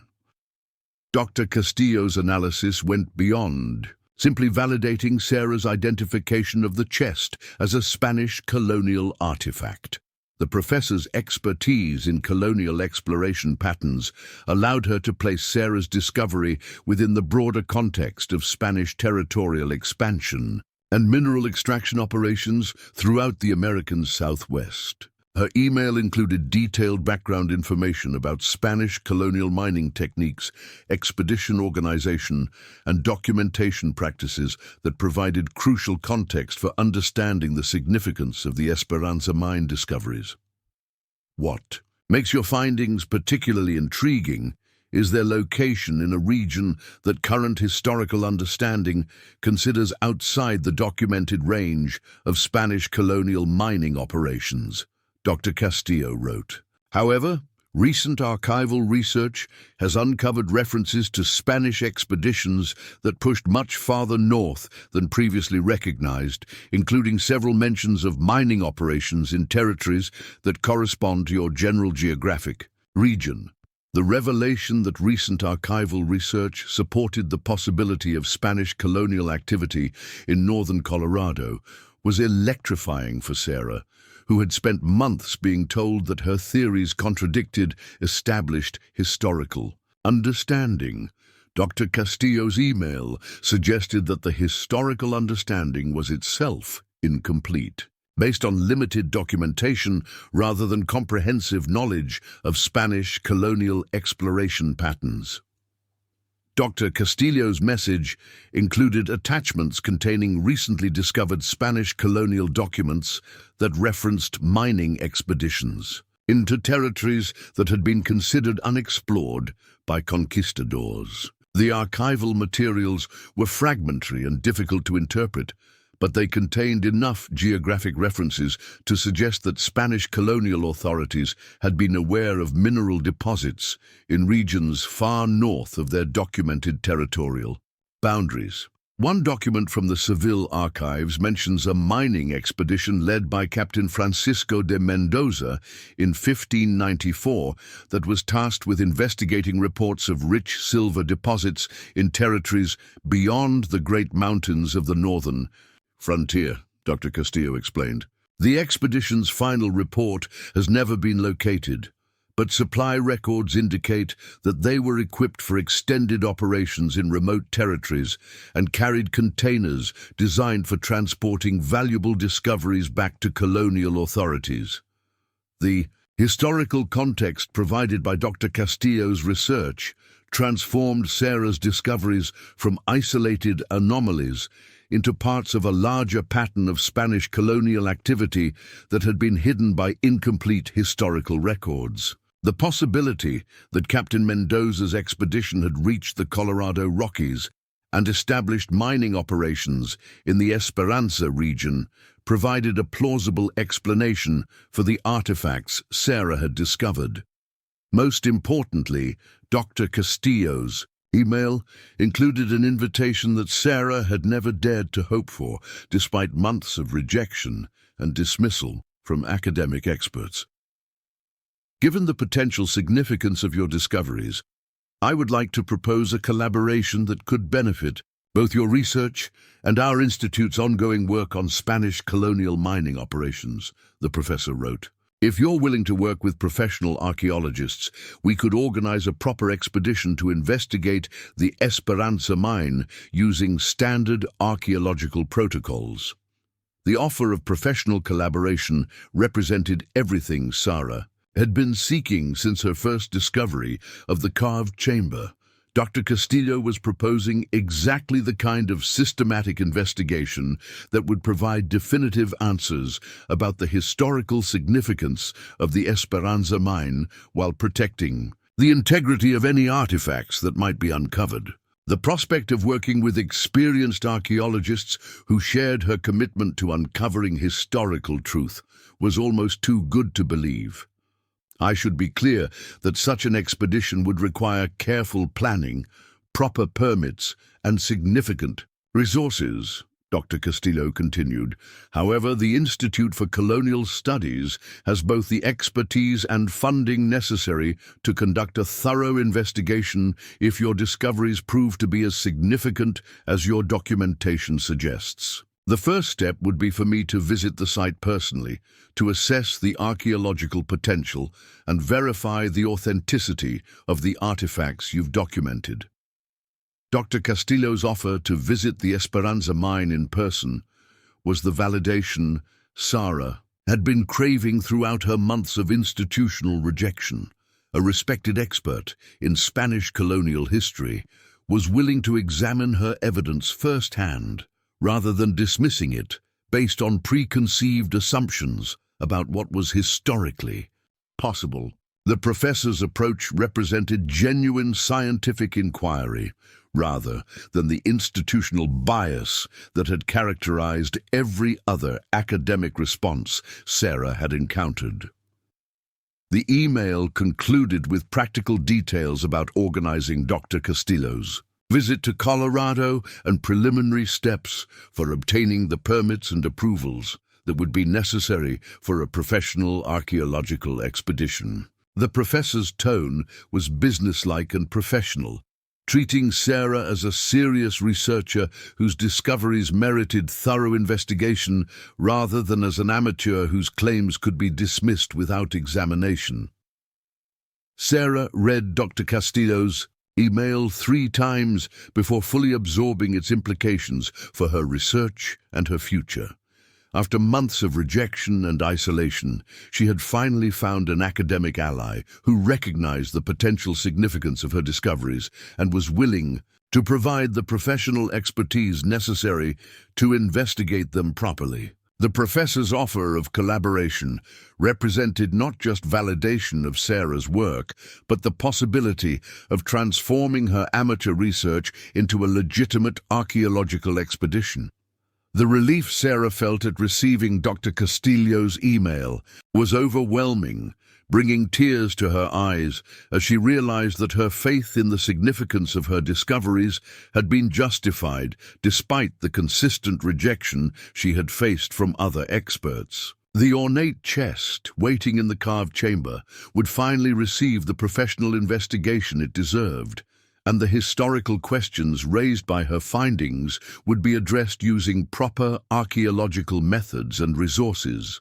However, Sarah's excitement about Dr. Castillo's offer was tempered by her awareness of the practical obstacles that would need to be overcome before any professional expedition could take place. Her parents would need to approve her involvement in what could be a dangerous and time-consuming archaeological project, and she would need to find ways to balance her participation in professional research with her academic responsibilities and college preparation requirements. More significantly, Sarah realized that accepting Dr. Castillo's offer would inevitably bring her discoveries to the attention of the broader archaeological community, including the experts who had previously dismissed her claims. The professional validation she craved would come at the cost of privacy and control over her research, as the Esperanza mine would become a legitimate archaeological site subject to academic scrutiny and potential controversy. The prospect of facing renewed skepticism from the archaeological establishment was daunting, but Sarah recognized that professional collaboration was essential for uncovering the full historical significance of her discoveries. Dr. Castillo's expertise and institutional resources could provide answers to questions that were beyond Sarah's amateur capabilities, while the professor's academic credentials would lend credibility to findings that had been dismissed when presented by a high school student. Sarah's response to Dr. Castillo was carefully composed to convey both her excitement about the collaboration and her understanding of the serious responsibilities that would come with professional archaeological investigation. She provided additional documentation that the professor had requested, including detailed maps of the mine's tunnel system and comprehensive photographs of the carved chamber's decorative elements. "I would be honored to collaborate with you and the Institute for Colonial Studies in investigating the Esperanza mine," Sarah wrote. "I understand that professional archaeological work requires systematic methodology and proper protocols, and I'm committed to supporting your research in whatever capacity would be most helpful. The discoveries waiting in the mine deserve investigation by experts with the knowledge and resources to properly analyze their historical significance." Sarah's email to Dr. Castillo marked the end of her isolation as an amateur researcher fighting alone against institutional skepticism. The professor's willingness to take her discoveries seriously had transformed her from a controversial teenager pursuing questionable theories into a collaborator in legitimate archaeological research. The validation was intoxicating, but Sarah understood that the real work was just beginning. The ornate chest buried in the carved chamber represented only a small part of what might be waiting in the deepest sections of the Esperanza mine, and Dr. Castillo's expertise would be essential for uncovering evidence that could revolutionize understanding of Spanish colonial exploration patterns. Sarah's amateur research had raised fascinating questions about the extent of conquistador activity in the American West.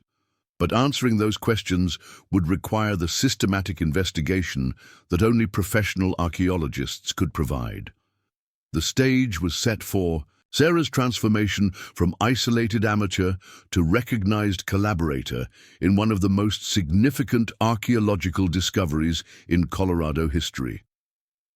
Dr. Castillo's arrival in Millbrook Valley 3 weeks later created a sensation that rippled through the small farming community like a stone dropped into still water. The professor's rental car, loaded with professional archaeological equipment and followed by a graduate student driving a second vehicle packed with documentation materials, represented the first serious academic attention the region had received in decades. Sarah watched from her bedroom window as the convoy turned into their gravel driveway, her stomach churning with a mixture of excitement and nervous anticipation that had been building since confirming the professor's visit. The woman who emerged from the lead vehicle bore little resemblance to Sarah's mental image of a distinguished academic researcher.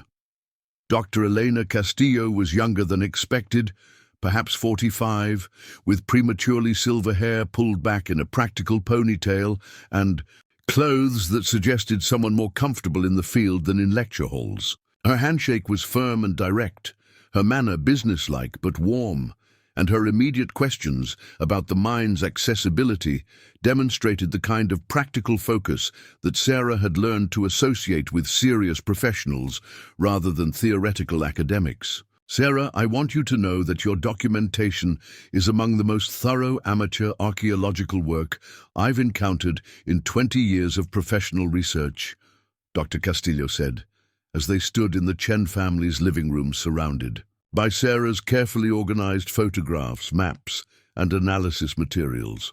Your systematic approach to recording evidence and your attention to historical context showed genuine understanding of proper research methodology.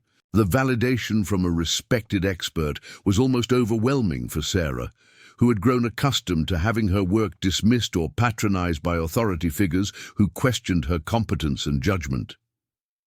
Dr. Castillo's acknowledgement of her research quality represented the kind of professional recognition that Sarah had been seeking since her first discovery of the carved chamber.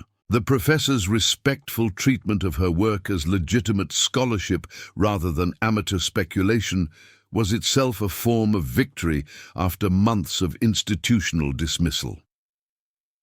Dr. Castillo's graduate student Miguel Santos was a doctoral candidate, specializing in Spanish colonial mining operations, whose master's thesis had focused on conquistador exploration patterns throughout the American Southwest. His expertise in historical mining techniques and artifact analysis would provide crucial support for the preliminary investigation that Dr. Castillo was planning. Miguel's enthusiasm for Sarah's discoveries was evident in his detailed questions about the carved chamber's construction and the ornate chest's decorative elements. The combination of religious and royal symbols you've documented is fascinating, Miguel explained as he studied Sarah's photographs with a magnifying glass designed for examining fine details in historical artifacts. The specific arrangement suggests this was an official expedition container rather than personal equipment, which would make it incredibly valuable both as a historical artifact and as evidence for previously undocumented Spanish colonial activity in this region. The professional analysis of her photographic evidence by experts who understood Spanish colonial history was revelatory for Sarah, who had spent months receiving dismissive responses from academics who had never bothered to examine her documentation carefully. Dr. Castillo and Miguel approached her discoveries with the kind of systematic attention to detail that Sarah had always believed her evidence deserved, treating each photograph and measurement as potentially significant rather than as curiosities to be explained away. Sarah's parents had initially been skeptical about allowing their daughter to collaborate with professional archaeologists, worried that such involvement might further damage her academic prospects and social relationships within the community. However, Dr. Castillo's credentials and professional manner had reassured David and Lynn that their daughter's research was being taken seriously by legitimate experts, rather than encouraging her to pursue questionable theories that would interfere with her education. We're proud of Sarah's dedication and the quality of her work, but we've been concerned about the resistance she's encountered from local authorities and academic institutions, David explained to Dr. Castillo during their initial meeting. If professional archaeologists are genuinely interested in investigating her discoveries, we want to support that research while ensuring that Sarah's college preparation doesn't suffer.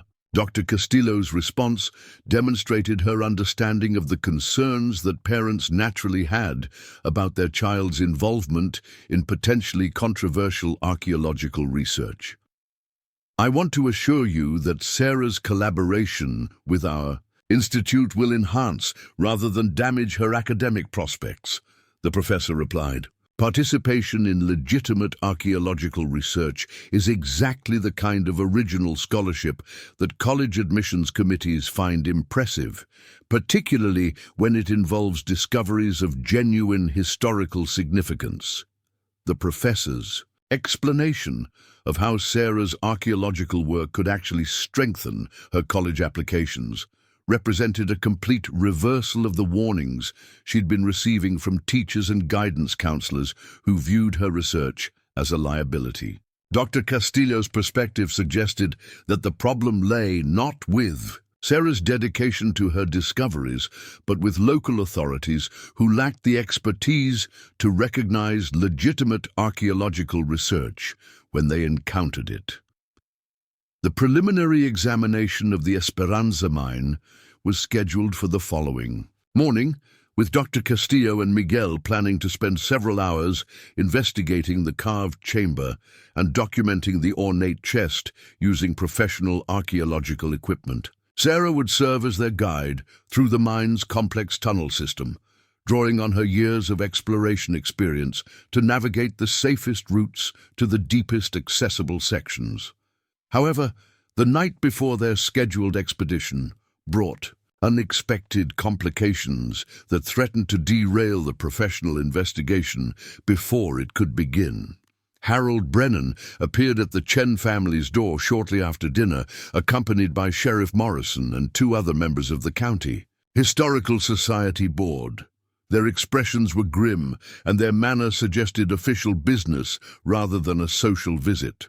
"David, we need to discuss this situation with the archaeological people," Brennan began, without preamble, his tone carrying the weight of community authority that local officials wielded in small towns. "There are serious concerns about bringing outside researchers into our community to investigate claims that our own experts have already determined to be unfounded." Sheriff Morrison's presence at what was ostensibly a historical society matter suggested that Brennan's concerns extended beyond academic disagreements into questions of legal authority and community control. The sheriff's involvement implied that Sarah's collaboration with professional archaeologists was being viewed as some kind of threat to local interests, rather than as legitimate scholarly research. "I understand there are people here from some institute in New Mexico," Morrison said, consulting a small notebook as if he were investigating a potential crime. "They don't have permits to conduct excavations on private property, and they certainly don't have authorization to remove artifacts from archaeological sites. If they're planning to disturb anything in that old mine, they need to understand that there could be legal consequences." The suggestion that Dr. Castillo and Miguel were somehow operating illegally was absurd, as they had made no plans to excavate or remove artifacts without proper permits and authorization. Their preliminary investigation was designed to assess the archaeological potential of the site and verify the authenticity of Sarah's discoveries, not to conduct the kind of systematic excavation that would require special permits and legal oversight. Dr. Castillo's response to the unexpected visit was diplomatically professional, demonstrating the kind of calm authority that came from years of dealing with bureaucratic challenges and territorial disputes. "Gentlemen, I appreciate your concern for proper archaeological protocols," she said with careful courtesy. "Our preliminary investigation tomorrow involves only visual inspection and photographic documentation, which doesn't require special permits or legal authorization. Any future excavation would naturally involve full compliance with all applicable regulations and proper coordination with local authorities." Brennan's expression suggested that he had expected more resistance from the visiting archaeologists and wasn't sure how to respond to Dr. Castillo's reasonable assurances about legal compliance. His original objections seemed based more on territorial concerns about outside experts validating Sarah's controversial theories than on legitimate questions about archaeological protocols. "The issue isn't just about permits," Brennan continued, his tone revealing the underlying political concerns that had motivated the evening visit. "This community has its own historical society with established expertise in regional history. Bringing in outside researchers to investigate claims that our local experts have already evaluated sends the wrong message about our competence and authority." The territorial nature of Brennan's objections became clear as he explained his concerns about outside validation of discoveries that local historians had dismissed. The issue wasn't whether Sarah's findings were authentic or significant, but whether professional archaeologists had the right to challenge the judgment of local authorities who had invested their reputations in debunking her theories. Dr. Castillo's diplomatic response acknowledged Brennan's concerns, while firmly establishing her right to conduct legitimate archaeological research. "I have great respect for local historical societies and the valuable work they do in preserving regional heritage," she said carefully. "However, archaeological investigation is a specialized field that requires specific training and expertise. Our interest in this site reflects its potential significance for understanding Spanish colonial history, not any judgment about local competence or authority." The professor's explanation of the distinction between local historical preservation and professional archaeological research was lost on Brennan, who seemed to view any outside involvement as an implicit criticism of local expertise. His resistance reflected the kind of provincial defensiveness that often emerged when small communities encountered challenges to their established understanding of their own history and significance. Miguel's attempt to diffuse the tension by explaining the broader historical importance of Spanish colonial research met with similar resistance from the delegation of local officials. The possibility of documented Spanish colonial mining activity in this region could revolutionize understanding of conquistador exploration patterns throughout the American West, he explained enthusiastically. "If Sarah's discoveries are authentic, they represent evidence that historians have been seeking for decades." Sheriff Morrison's skeptical response revealed his fundamental misunderstanding of how archaeological research operated. "If this stuff was so important, don't you think real archaeologists would have found it already? Seems suspicious that a high school kid would discover something that all the experts missed." The sheriff's logic reflected the kind of circular reasoning that had characterized much of the institutional resistance Sarah had encountered. Professional archaeologists couldn't have missed important discoveries because important discoveries would have been found by professional archaeologists. The possibility that systematic archaeological survey had never been conducted in the Esperanza mine region was apparently inconceivable to local authorities who assumed that their area had received thorough academic attention.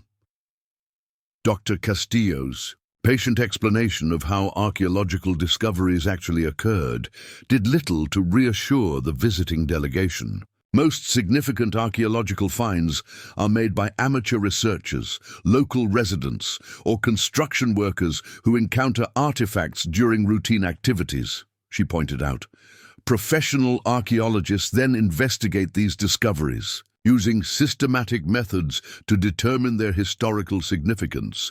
Sarah's work follows exactly this pattern of amateur discovery followed by professional investigation. The evening's confrontation concluded with an uneasy truce that allowed Dr. Castillo and Miguel to proceed with their preliminary investigation while establishing clear boundaries about what local authorities would accept. The visitors could examine and photograph Sarah's discoveries, but any talk of major excavations or removal of artifacts would require extensive consultation with local officials and compliance with regulations that Brennan seemed prepared to interpret very strictly. Sarah realized that the resistance she had encountered from local authorities was about to intensify now that professional archaeologists were taking her discoveries seriously. The validation she had craved was coming at the cost of making her research a community controversy that extended far beyond questions of historical accuracy into issues of local pride, territorial authority, and political control. The stage was set for a confrontation between amateur discovery and institutional resistance, between professional expertise and local authority, between the pursuit of historical truth and the protection of established interests. Sarah's collaboration with Dr. Castillo had transformed her from an isolated teenager into the center of a conflict that would test everyone's commitment to genuine scholarly inquiry. The descent into the Esperanza mine the following morning felt like a journey through time itself, with each level revealing different eras of human ambition and technological capability. Dr. Castillo moved through the tunnels with the confident efficiency of someone accustomed to working in challenging underground environments, while Miguel documented their progress with professional-grade photography equipment that captured details invisible to amateur documentation. Sarah served as their guide through the complex network of passages, drawing on years of exploration experience to navigate the safest routes toward the carved chamber that had started everything. The contrast between Dr. Castillo's systematic approach and Sarah's previous amateur explorations was immediately apparent as the professor examined each section of tunnel with trained eyes that could read the story written in tool marks, construction techniques, and geological formations. Where Sarah had seen interesting variations in mining methods, Dr. Castillo recognized specific cultural and technological signatures that revealed when and how different sections had been excavated. These upper tunnels show typical American mining techniques from the 1870s, Dr. Castillo explained, as she examined the angular cuts and systematic grid patterns that characterize the mine's primary workings. The tool marks are consistent, with steel implements. The support structures follow standard engineering practices of the period, and the overall layout prioritizes efficient ore extraction over aesthetic considerations. Miguel's documentation of the American sections was thorough but routine, confirming what historical records already indicated about 19th-century mining operations in the region. The real excitement began as they descended toward the deeper levels where Sarah's discoveries awaited professional examination. The transition from American to Spanish construction methods was gradual but unmistakable, with subtle changes in technique that became more pronounced as they moved further from the mine's primary workings.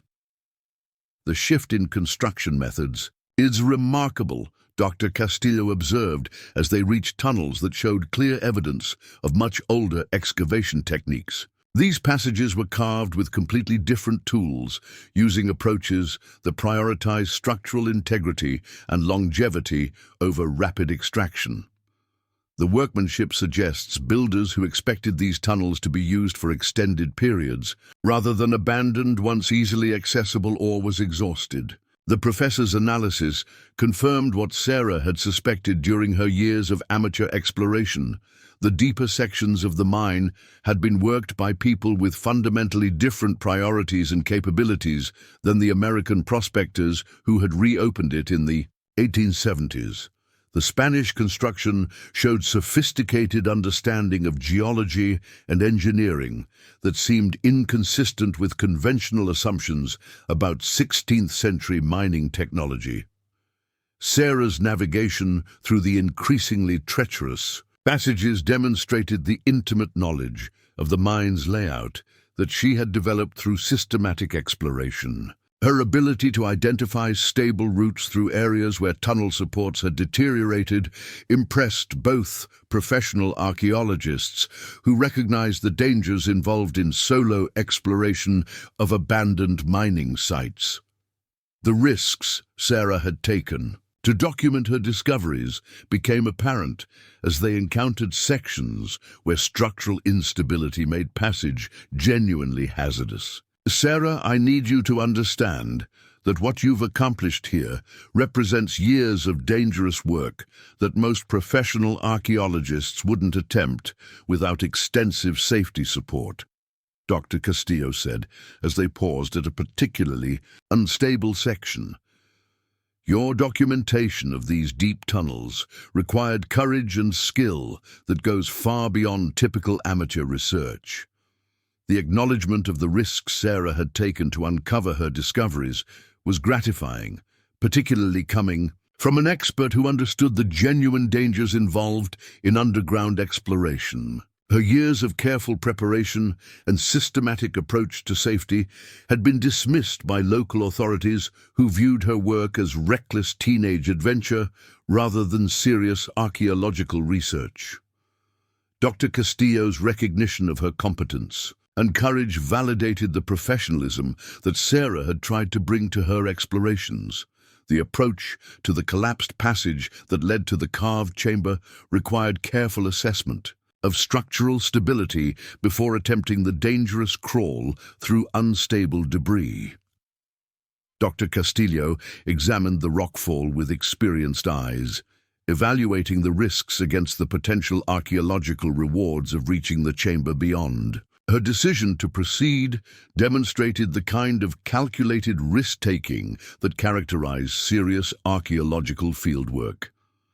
The passage is marginal but navigable if we're extremely careful about weight distribution and movement, Dr. Castillo concluded after her structural assessment. Miguel, you'll stay at this end to monitor stability and assist if we encounter problems.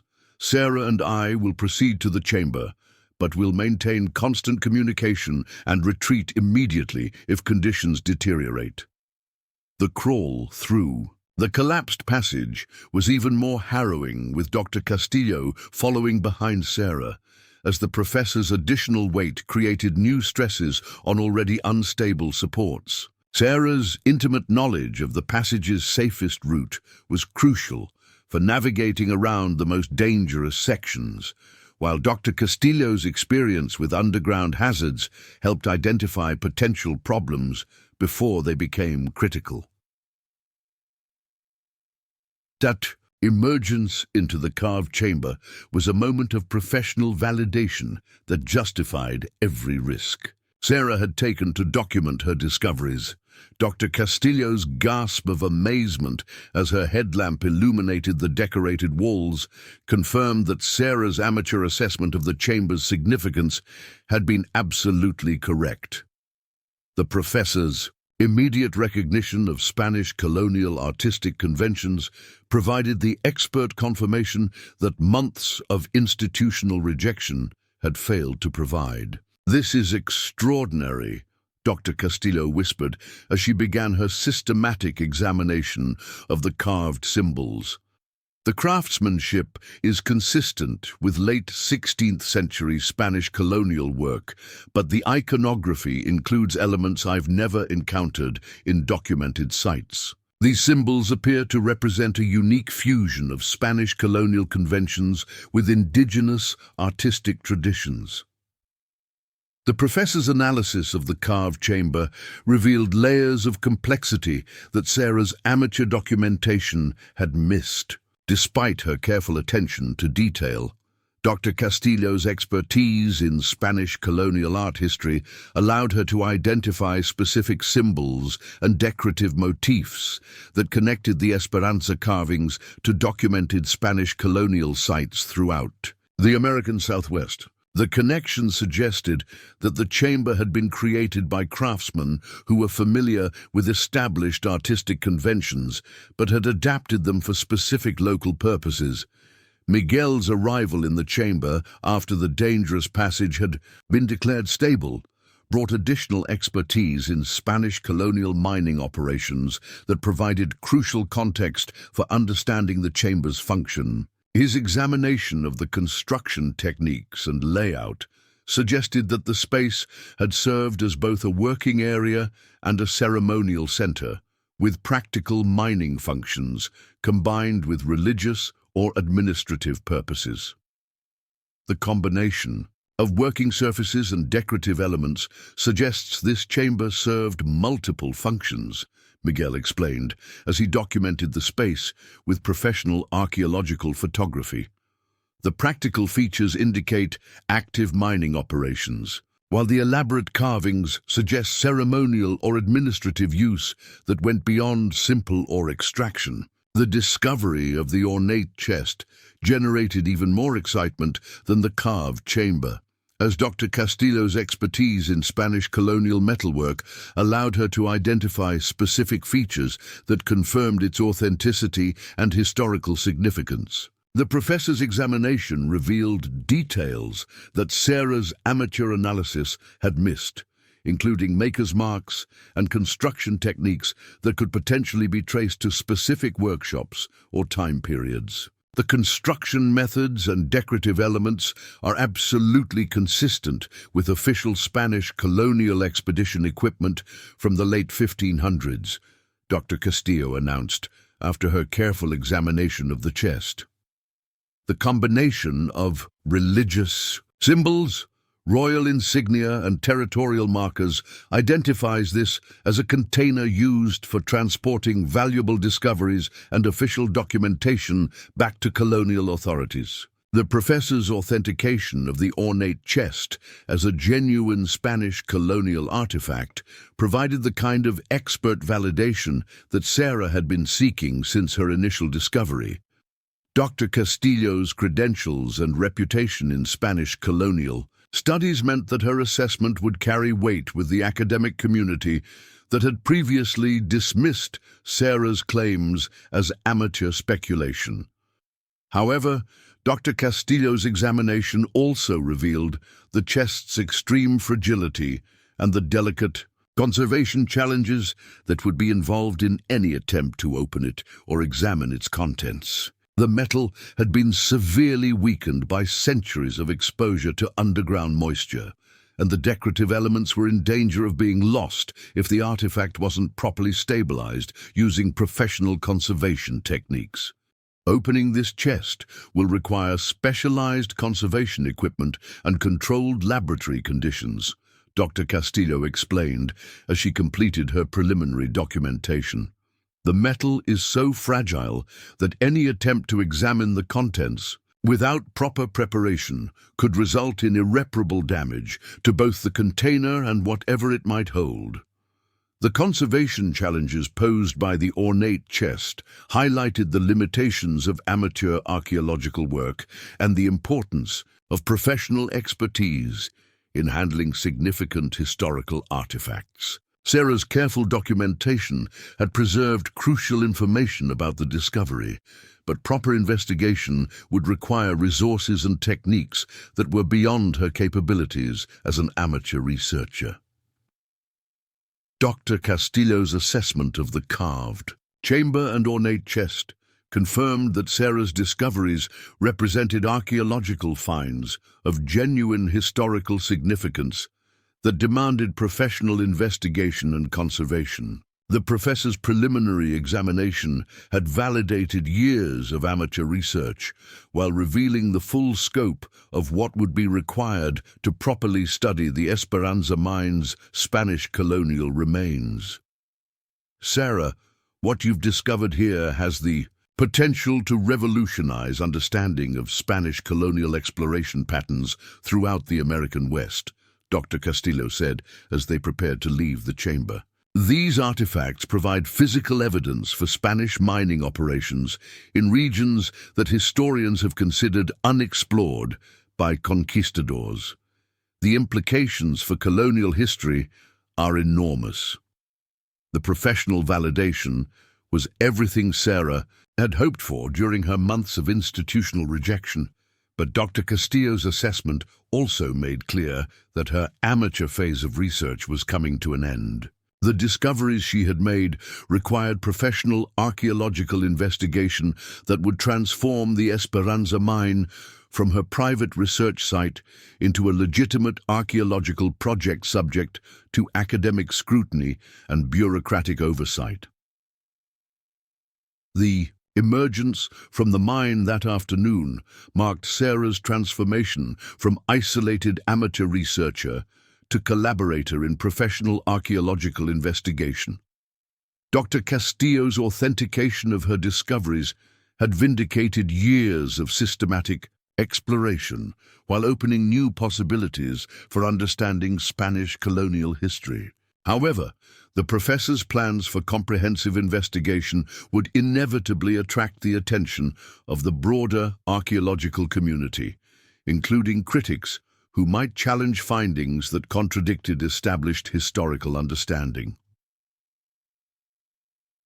The stage was set for Sarah's discoveries to receive the professional investigation they deserved, but also for new conflicts with local authorities and academic skeptics who remained committed to protecting established interpretations of regional history against evidence that challenged their fundamental assumptions about Spanish colonial exploration patterns. The euphoria of professional validation lasted exactly 18 hours before the backlash began, with a ferocity that caught even Dr. Castillo off guard. Word of the archaeological team's discoveries had spread through Millbrook Valley's social networks with the speed that only small-town gossip could achieve, transforming Sarah's years of patient research into the center of a community controversy that threatened to destroy everything she had worked to accomplish. The phone calls started before dawn, with Harold Brennan demanding an emergency meeting of the County Historical Society Board to address what he termed the crisis of outside interference in our local heritage. Sheriff Morrison's arrival at the Chen family home that morning carried the weight of official authority, though his actual legal jurisdiction over archaeological research remained unclear. His manner suggested someone dealing with a potential crime rather than legitimate scholarly investigation, and his questions about Dr. Castillo's activities implied that professional archaeological work was somehow suspicious or threatening to community interests. I've had complaints from several prominent citizens about these archaeology people disturbing our local historical sites without proper authorization, Morrison announced as he stood in the Chen family's living room, consulting his notebook as if documenting evidence of wrongdoing. There are serious questions about whether they have the legal right to remove artifacts from private property or conduct excavations that could damage important local landmarks. The sheriff's characterization of Dr. Castillo's work as potentially illegal was both inaccurate and inflammatory, designed more to create legal uncertainty than to address legitimate concerns about archaeological protocols. The professor had been scrupulously careful to comply with all applicable regulations, conducting only visual inspection and photographic documentation that required no special permits or legal authorization. Morrison's implications of wrongdoing seemed calculated to undermine the credibility of professional archaeological research, rather than to protect legitimate community interests. Dr. Castillo's response demonstrated the diplomatic skills that had allowed her to navigate similar bureaucratic challenges throughout her career, but her patience was clearly being tested by accusations that questioned her professional integrity. Sheriff Morrison, I want to assure you that our research has complied fully with all applicable laws and regulations, she said with careful courtesy. We have conducted no excavations, removed no artifacts, and damaged no property. Our work consists entirely of documentation and analysis, which requires no special permits under current archaeological regulations. The professor's explanation of proper archaeological protocols was lost on Morrison, who seemed more interested in establishing his authority over the situation than in understanding the legal framework that governed archaeological research. His continued questions about permits and authorizations suggested a fundamental misunderstanding of how legitimate archaeological work operated, combined with a determination to find grounds for challenging the validity of Dr. Castillo's investigation. The real source of community resistance became apparent when Harold Brennan arrived with two other Historical Society board members, their expressions grim with the kind of righteous indignation that characterized people who believed their authority was being challenged by outsiders. Brennan's immediate focus on the implications of Sarah's discoveries for local historical understanding revealed the territorial concerns that were driving the opposition to professional archaeological investigation. This situation has gotten completely out of hand, Brennan declared without preamble, his tone carrying the weight of someone accustomed to having his opinions treated as community consensus. We have outside researchers coming in here, encouraging a teenager's wild theories, and making claims that contradict everything we know about our local history. It's time to put a stop to this nonsense before it damages our community's reputation. The characterization of Sarah's systematic archaeological research as wild theories was particularly insulting, given Dr. Castillo's professional validation of her discoveries. Brennan's objections seemed based more on wounded pride than on legitimate concerns about historical accuracy, reflecting his inability to accept that amateur research had uncovered evidence that local experts had missed. Dr. Castillo's attempt to explain the significance of Sarah's discoveries from a professional archaeological perspective was met with increasingly hostile resistance from the assembled local officials. Sarah's documentation of Spanish colonial artifacts represents potentially groundbreaking evidence for understanding conquistador exploration patterns throughout the American West, the professor explained patiently. These discoveries could revolutionize historical understanding of Spanish colonial mining operations in regions that have been considered unexplored.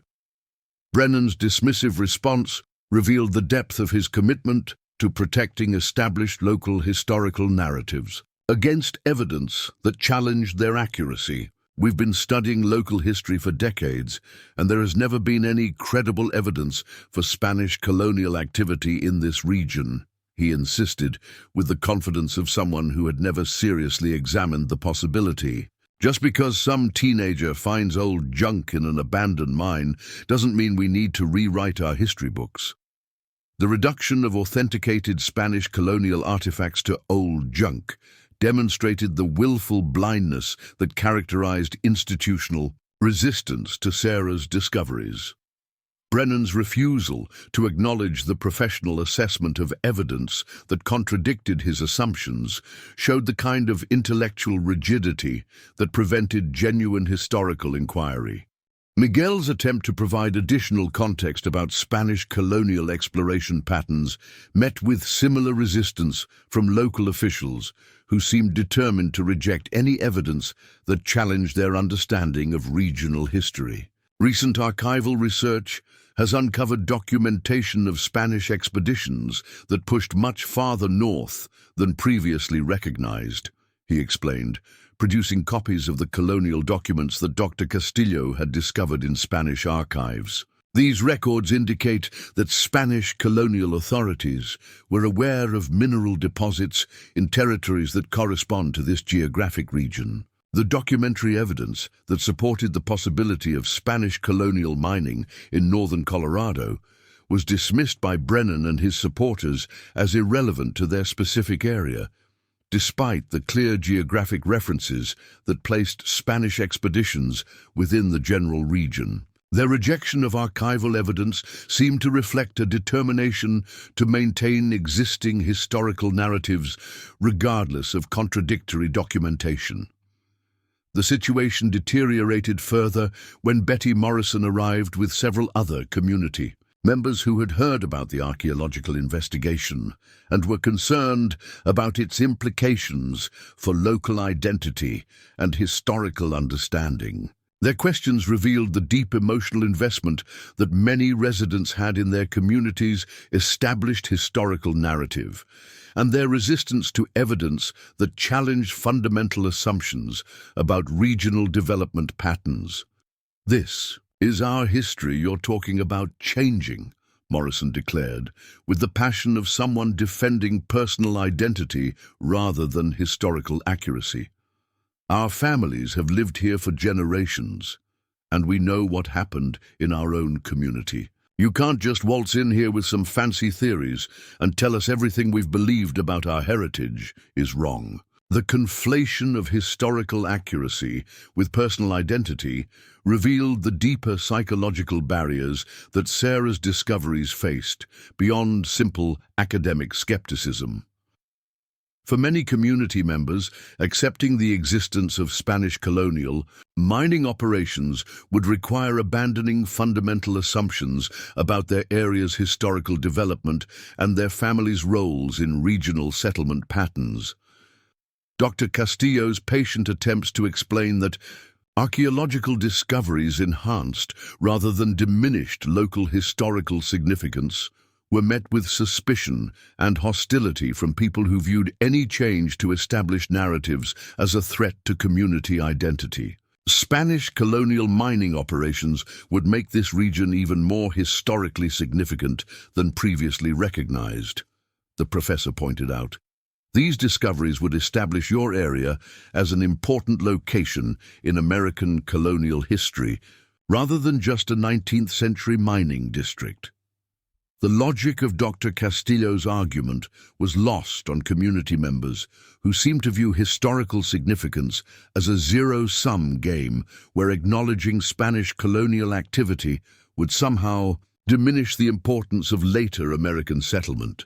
Their resistance reflected the kind of provincial thinking that prevented communities from embracing discoveries that could enhance their historical importance and cultural significance. The confrontation reached its climax when Principal Williams arrived with news that the school district was considering disciplinary action against Sarah for her involvement in what he characterized as unauthorized research activities that have created community controversy and potentially damaged school district relationships with local historical authorities. The threat of academic punishment for legitimate archaeological research represented the ultimate expression of institutional bias against discovery that challenged established authority. Sarah's involvement in this archaeological investigation has created significant problems for the school district, Williams announced, with the gravity reserved for serious disciplinary matters. "We've received complaints from community leaders about her role in bringing outside researchers into our area to challenge local historical understanding. The school board is concerned that her actions demonstrate poor judgment and disrespect for community authority." The characterization of Sarah's collaboration with professional archaeologists as evidence of poor judgment was breathtakingly unfair, particularly given Dr. Castillo's validation of her research methodology and the significance of her discoveries. Williams's threat of disciplinary action seemed designed to punish Sarah for succeeding too well in her historical research, rather than for any actual violation of school policies or academic standards.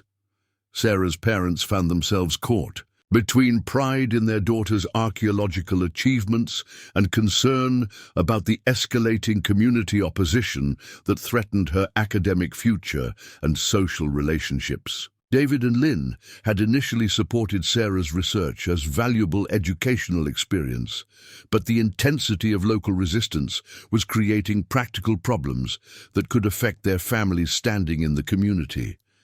"We're proud of Sarah's dedication and the recognition her work has received from professional archaeologists," David said carefully, trying to balance support for his daughter with acknowledgement of community concerns. "However, we're troubled by the level of controversy that has developed around what should be exciting historical discoveries that benefit the entire community." Dr. Castillo's assessment of the situation was blunt and troubling for everyone involved in the archaeological investigation. "I've encountered bureaucratic resistance to archaeological research before, but rarely have I seen a community so determined to reject evidence that could enhance their historical significance," she admitted privately to Sarah and her parents. "The level of institutional bias against your discoveries is unusual and professionally frustrating." The professor's frank acknowledgement that the community's resistance was exceptional rather than typical provided little comfort to Sarah, who was beginning to realize that her archaeological success was creating more problems than it solved. The validation she had craved was coming at the cost of alienating the community that had known her since childhood and threatening her academic future through institutional retaliation. The evening concluded with an uneasy standoff that left all parties dissatisfied and uncertain about how to proceed. Dr. Castillo remained committed to investigating Sarah's discoveries using proper archaeological methods, but the community opposition was creating practical obstacles that could prevent systematic research from moving forward. Local officials were demanding control over archaeological activities on their territory, while professional researchers were insisting on academic freedom to pursue legitimate scholarly inquiry. Sarah found herself at the center of a conflict that had escalated far beyond her original goal of having her discoveries properly investigated by professional archaeologists. The institutional resistance she faced was no longer just academic skepticism, but active hostility from community leaders who viewed her success as a threat to their authority and historical understanding. The stage was set for a confrontation that would test whether amateur discovery and professional expertise could overcome institutional bias and community resistance to evidence that challenged established historical narratives. The confrontation that would define Sarah's future came 3 days later, when she made a decision that shocked everyone who thought they knew her. Instead of backing down under community pressure or waiting for institutional approval, Sarah returned to the Esperanza mine alone, driven by an intuition that something crucial remained undiscovered in the deepest sections that even she had never fully explored. Her headlamp cut through the darkness as she descended past the carved chamber, following passages that extended deeper into the mountain than her previous maps had indicated. The tunnel she discovered that morning had been completely hidden behind a rockfall that recent winter storms had partially cleared, revealing an opening that led to chambers more spectacular than anything she had previously encountered. Her breath caught as she emerged into a vast underground hall where Spanish colonial mining operations had left behind not just artifacts, but an entire preserved workspace that looked as if the miners had simply stepped away for lunch rather than abandoning it 3 centuries earlier. Tools lay scattered across stone tables, their metal surfaces protected from corrosion by the chamber's unique microclimate. Clay vessels still contained dried minerals, and wooden containers held samples of ore that gleamed with silver content, so rich it was visible to the naked eye. Most remarkably, wooden shelves along the walls supported dozens of leather-bound journals, their pages preserved by the dry underground environment, filled with Spanish text that documented mining operations, geographical observations, and discoveries that would rewrite textbooks.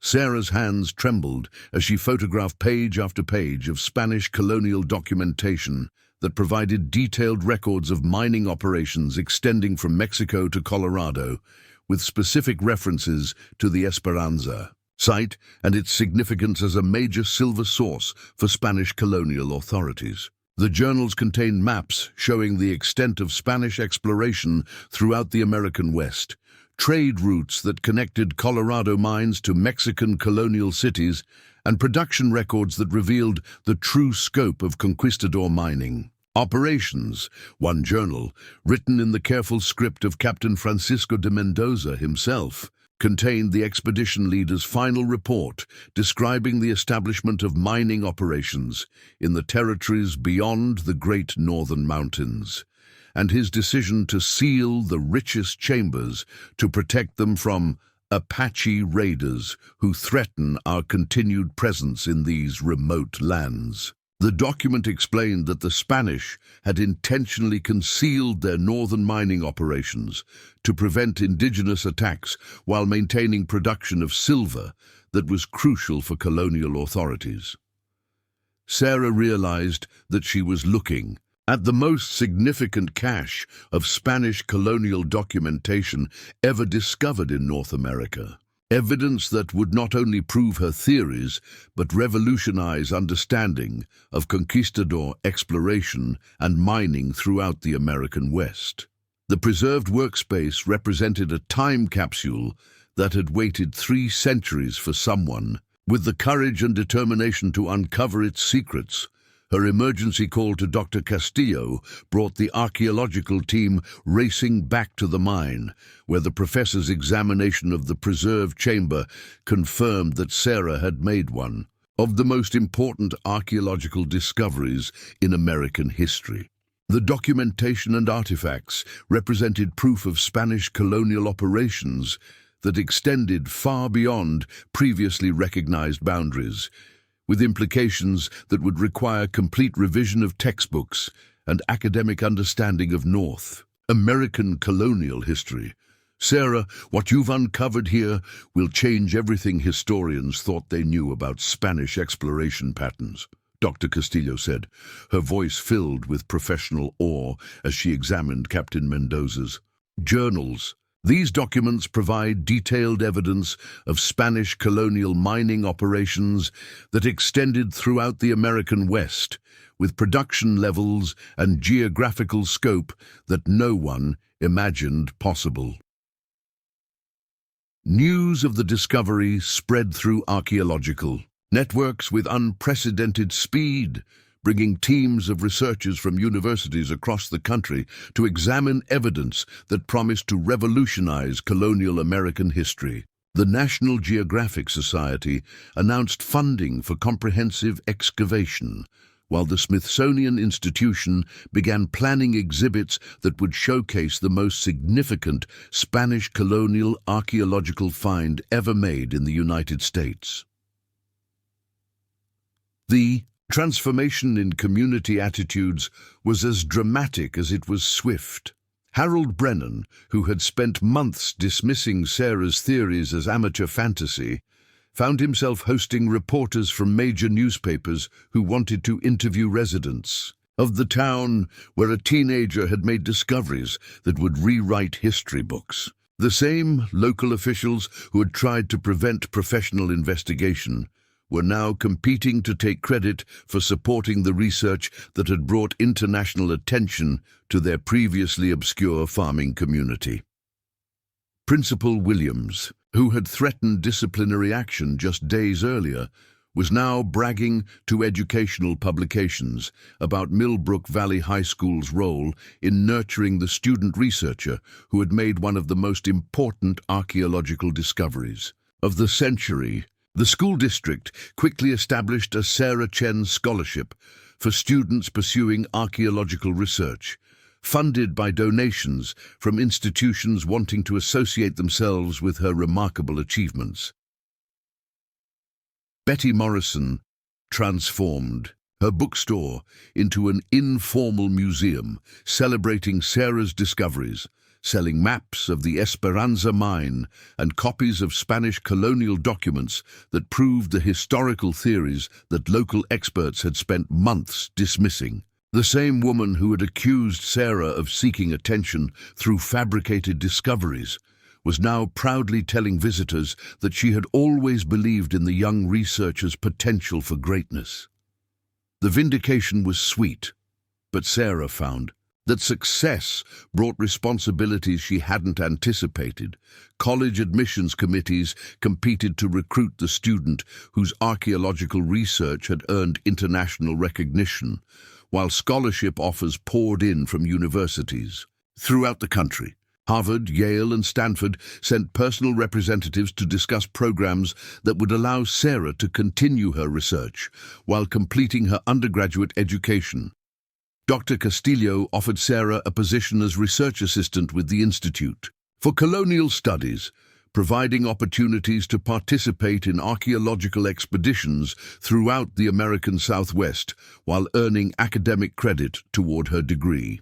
The collaboration that had begun with Sarah's desperate outreach to professional archaeologists had evolved into a partnership that would define her career and contribute to revolutionary understanding of Spanish colonial history.